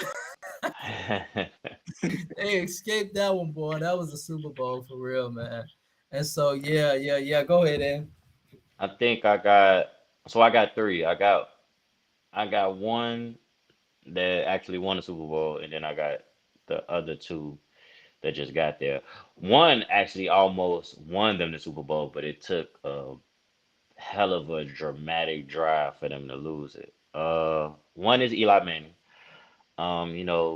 He just seemed like a normal quarterback during, the season, but that I don't know what it is about the playoffs. He just, when you need him to throw, when you need him to get this third down or to get y'all down the field, and he just got it done. Like, he made some exceptional throws, some legendary throws to get them, those 2 Super Bowl rings. And absolutely. I think that was crazy. Like, even them going into when they went into Green Bay, when it was below 20. Below 0, Remember Tom Coughlin's face was red, literally the color red. That was crazy. And for him to lead them down to get that field goal, remember? Yeah, man. Game. Yeah, that was a legendary game, boy. Yeah, crazy. So I got Eli for winning. The other one, my second one is Do y'all remember when Larry Fitzgerald almost literally Yeah. Oh single-handedly yeah, come on, won bro. Arizona Woo. the Super Bowl? Like Yeah. Oh that, yeah. I think his playoff run like is like one of the most exceptional playoff runs. It just unfortunate, they didn't get it done. Like, but man, He was that like killing every dog. game he was just going off. Like Yeah. even to their last touchdown in the Super Bowl. Like I was Yep. like, wow, the Cardinals are really finna win the Super Bowl, bro. But Right. Big Ben and Santonio Holmes said, "Not so fast, my friend." Right. Right. And uh, I think I will stick with those two. The last one Right. I had, I think they just had a good run as a team. But Mm. I think those two would be I think those two were the best. Right. Go ahead, and it's your segment. You got to talk to Keith. You said my second one? No, I say, it's your segment, bro. You got to talk to Keith. Oh, yeah. Which playoff run you got as an individual player you saying? And I guess these last, 15 to 20 years. Um, it took mine because that's what I was gonna say. But I'm gonna have to switch it up then because I'm gonna give it to I'm gonna do two too. Tom Brady, the first Super Bowl. Yeah. Okay. Tom Brady, the first Super Bowl. 'Cause I don't know if y'all remember that season. Yeah. Tom Brady, and it's just the Cinderella story. Seventh round pick. Don't Hmm. look like he's much, you know. Bad Even when he luck. was at Michigan, he wasn't like he was balling, but he's not giving out, extraordinary numbers. Bro, remember Drew, he Yeah, backed he up was. Brian Greasy. Remember he Yeah, he exactly, backed up wasn't like a Brian 3 or 4 year Greasy starter. at Yeah. Michigan, right, bro? And then he got to exactly. the NFL. The only way he got in was because Drew Bledsoe got hurt. Got hurt, exactly. Um, but even still, like Tom, when Drew Bledsoe got hurt and Tom took him to the playoffs, and Drew was able to come back, there was And a get them whole to the thing championship about game against Pittsburgh, yeah. yeah, exactly. There was a whole thing about should Tom Brady not play and just let Drew Bledsoe, because let's not forget Drew Bledsoe was the king of New England Yeah. Right at that time. Fact. at that Yep. time. Drew Bledsoe was the king of New England. Man, So his 30 for 30 gonna be something. exactly, dog. It's like Mhm. it's like the dorky white kid, bro. The dorky white kid comes in and not only plays efficient football, but plays Super Bowl winning football. Because that Yeah. was the first time, like that's your rookie season pretty much, and here you are winning a Super Bowl. You literally have to take your team down here and got the field goal, and the rest is history. Terry kicks it, and they got the Super Bowl over the greatest show on turf. Right. Yeah. Over the And greatest show on turf. that was a team back then, man. That That was a was team that was Yeah. doing things that was unheard of. yeah. You get Right. what I'm saying? Keep So in mind during that game, Keith, that the Patriots was beating them out physicality in them and yep, et cetera. Then the Rams got going and they got hot. And yep, everybody was like, oh yeah, the Rams finna come back. Yeah, they finna, yeah. That's what Tom my Brady said, daddy and not so everybody in my house fast. was screaming. In my house, fellas. They was like, oh yeah, the Rams, they finna come back. Yeah, they started off slow. Yep, Shock the You see world. how that Shock the finished. world. Shock the They world. exactly, bro. showed And us I, what bro, and I hate Tom Brady, bro. I hate Tom Brady, bro. But I recognize greatness, bro. I You gotta recognize give it to greatness, him. dog. Gotta give it to Facts. him. Mm, And then I'm gonna give it to Troy Polamalu, that 2010 playoff stint. Troy Yeah. Polamalu took the Pittsburgh Steelers to the playoffs. Not to the playoffs, but to the Super Bowl. Y'all remember that pick six he had? Yeah. Was it against Yeah, New man. England? Yeah. Yep. That Yeah. That was solidified it, crazy. man. Yeah, that was And crazy. but that whole season though, Troy Polamalu was just being the whole dog, man. He I was just mean, being the whole remember dog. that catch throw that ball Jamar was on the ground. I mean, it looked like it was on the ground, but he was so great. The man Yeah. literally dived on the ground Yep, and and got it. took Yep. the ball Yep. still as Dude, he was sliding. It was unreal. dude, Unreal. there's a reason why him and Fitzgerald shares the Madden cover the following year. Yeah, exactly. Yeah, Exactly. exactly. Oh, Whew, Palomado, man. Whew. Yeah, they don't make them like that no more, man. no, I'm telling you, they don't. They do not. he's That one of dude, one for real. Yeah, man, I mean, just first ballot. Like, yeah. man, First ballot, bro. Got to I, get it to him. yeah, man. That man. Whew, those were great. And bro, you be bringing it with this segment. I love it, man. Like you Yeah, always man. start some great debate with N's basement because if you bring back the memories for us. They bring back the It's sports that memories. time of the year, so you just think like, man, that was a time, man. It was a time. Absolutely, man. And so, yes. And so, that being said, we now got to progress, fellas, to our final thoughts and shout outs. And so, with that being said, bro. And so, we want to give you the first word. And from there, we follow Jamar and then in. And so, bro, any final thoughts or shout outs as we head into the weekend? First and foremost, Josh Allen is trash. Glad everybody knows that. Josh Allen is trash. Tua is not an elite quarterback. No arguments here. I ain't arguing with you. I mean, yeah, man. I was gonna ask you actually. I was literally finna ask you that segment when you talked about Lamar Jackson to Miami. Like, do you guys think you need another quarterback in order to get to an elite level? Man, listen, guys, listen. I'm gonna keep it brief, but I have been an avid when we drafted Tua.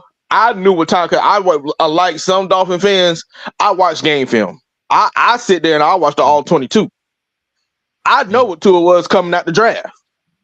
I knew what he was. Me, I was a big Ryan Tannehill supporter when we had him. And the thing that irks my nerves is that Tannehill. Let's not forget, Tannehill was one game away from getting to a Super Bowl. Let's not forget that. Yeah. So it showed me that if giving Ryan Tannehill the right ammunition on the right side, on the offensive side, he could be productive. He could get it done. The thing that is making me mad with my organization is that you guys are doing this for Tua, but you did not do this for Ryan Tannehill. And Tannehill was like the 17th pick of that draft. Tua is a 5th overall pick. All right. You get what I'm saying? And Tua has not yet. We had to go get Jalen Waddle, Tyreek Hill, Raheem Mostert, all these guys, right? Jalen Ramsey. You know what I'm saying? We had to get these. They got a track team over there, man. Exactly. Just to cover up Tua's flaws. But why y'all didn't do that for Ryan Tannehill? That's my issue. That's my issue. But yeah, Tua's not an elite quarterback.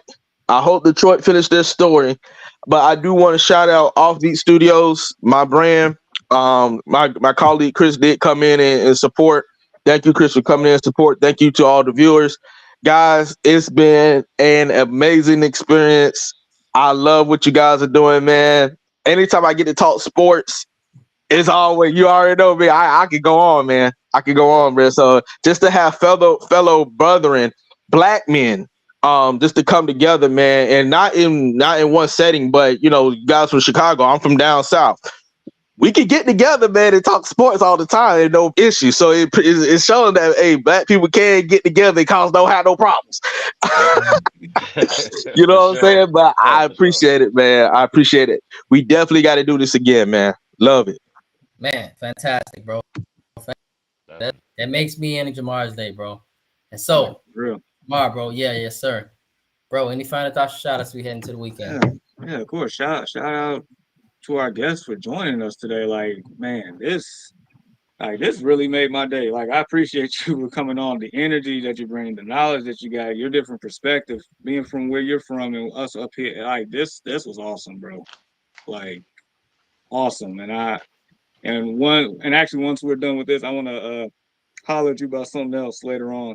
And I'll go over details about that. But no, RQ, thank you for joining us, man. And so I'm gonna create an official poll here because I want perspectives outside of Chicago, you know, as well as our fan base. Since you know, the NFL offseason once again for the second straight year comes through Chicago because, you know, number one pick once again, and we do have a ton of cap space. But I definitely want to create a poll. and pretty much a non-biased poll. If you're the Chicago Bears, do you keep Justin Fields or do you draft Caleb Williams? That's the poll. That's the official poll that I'm going to Trade him. And our We keep got that it. trading. So we got that answer. So, because the city on our end, we feel like we're divided, but I definitely want to hear outside feedback as well. So Yeah. Wow, you said trade him. The thing is, all three of us are unanimous on keeping him. And so and I know that could be a whole discussion, but we'll say that for another day as we Yeah, for sure. draft. yeah, man. Absolutely. And bro, any final thoughts, shout outs we head into the weekend? Man, shout out to our guests. Shout out to our keep coming out and man, just chopping it up with us, man. Appreciate you. Great episode, great energy, knowledgeable. Man, come back anytime, bro. Come back anytime you need to. Anytime you need to, man. And man, shout out to this great football we getting ready for tomorrow, man. Should be a great weekend. Yeah, absolutely. For real. Yes, sir. Get your Doritos and Cheetos ready. At least that's so, man. With that being said, Keith, bro, appreciate you, bro. Like for real, man, coming out with us and chopping it up with us, dog. Like it's a fantastic episode, and it makes it so much funner for me and Ian when we got somebody that can talk sports and know sports with us, because then we can dive deep into stuff. You know what I'm saying? And Yeah. really get into the crust of stuff. We appreciate you coming out, man. Shout out to your brand, Offbeat Studios and Entertainment. Blessings, man. As you know, man, now you got three brothers here. And so anytime you need us to come on, we down. We good. You know what I'm saying? So, you know, that's how it works, man. We built that network. And so with that, on behalf of the Early Morning Sports Talk podcast, we would like to thank you all for tuning in with us this morning. Continue to chop it up with us and support our podcast on various platforms. And if you are and would love to talk sports with us on the Early Morning Sports Talk podcast, we are here and would love to do so with you. Your love and support is truly appreciated, and we hope you all have a blessed and safe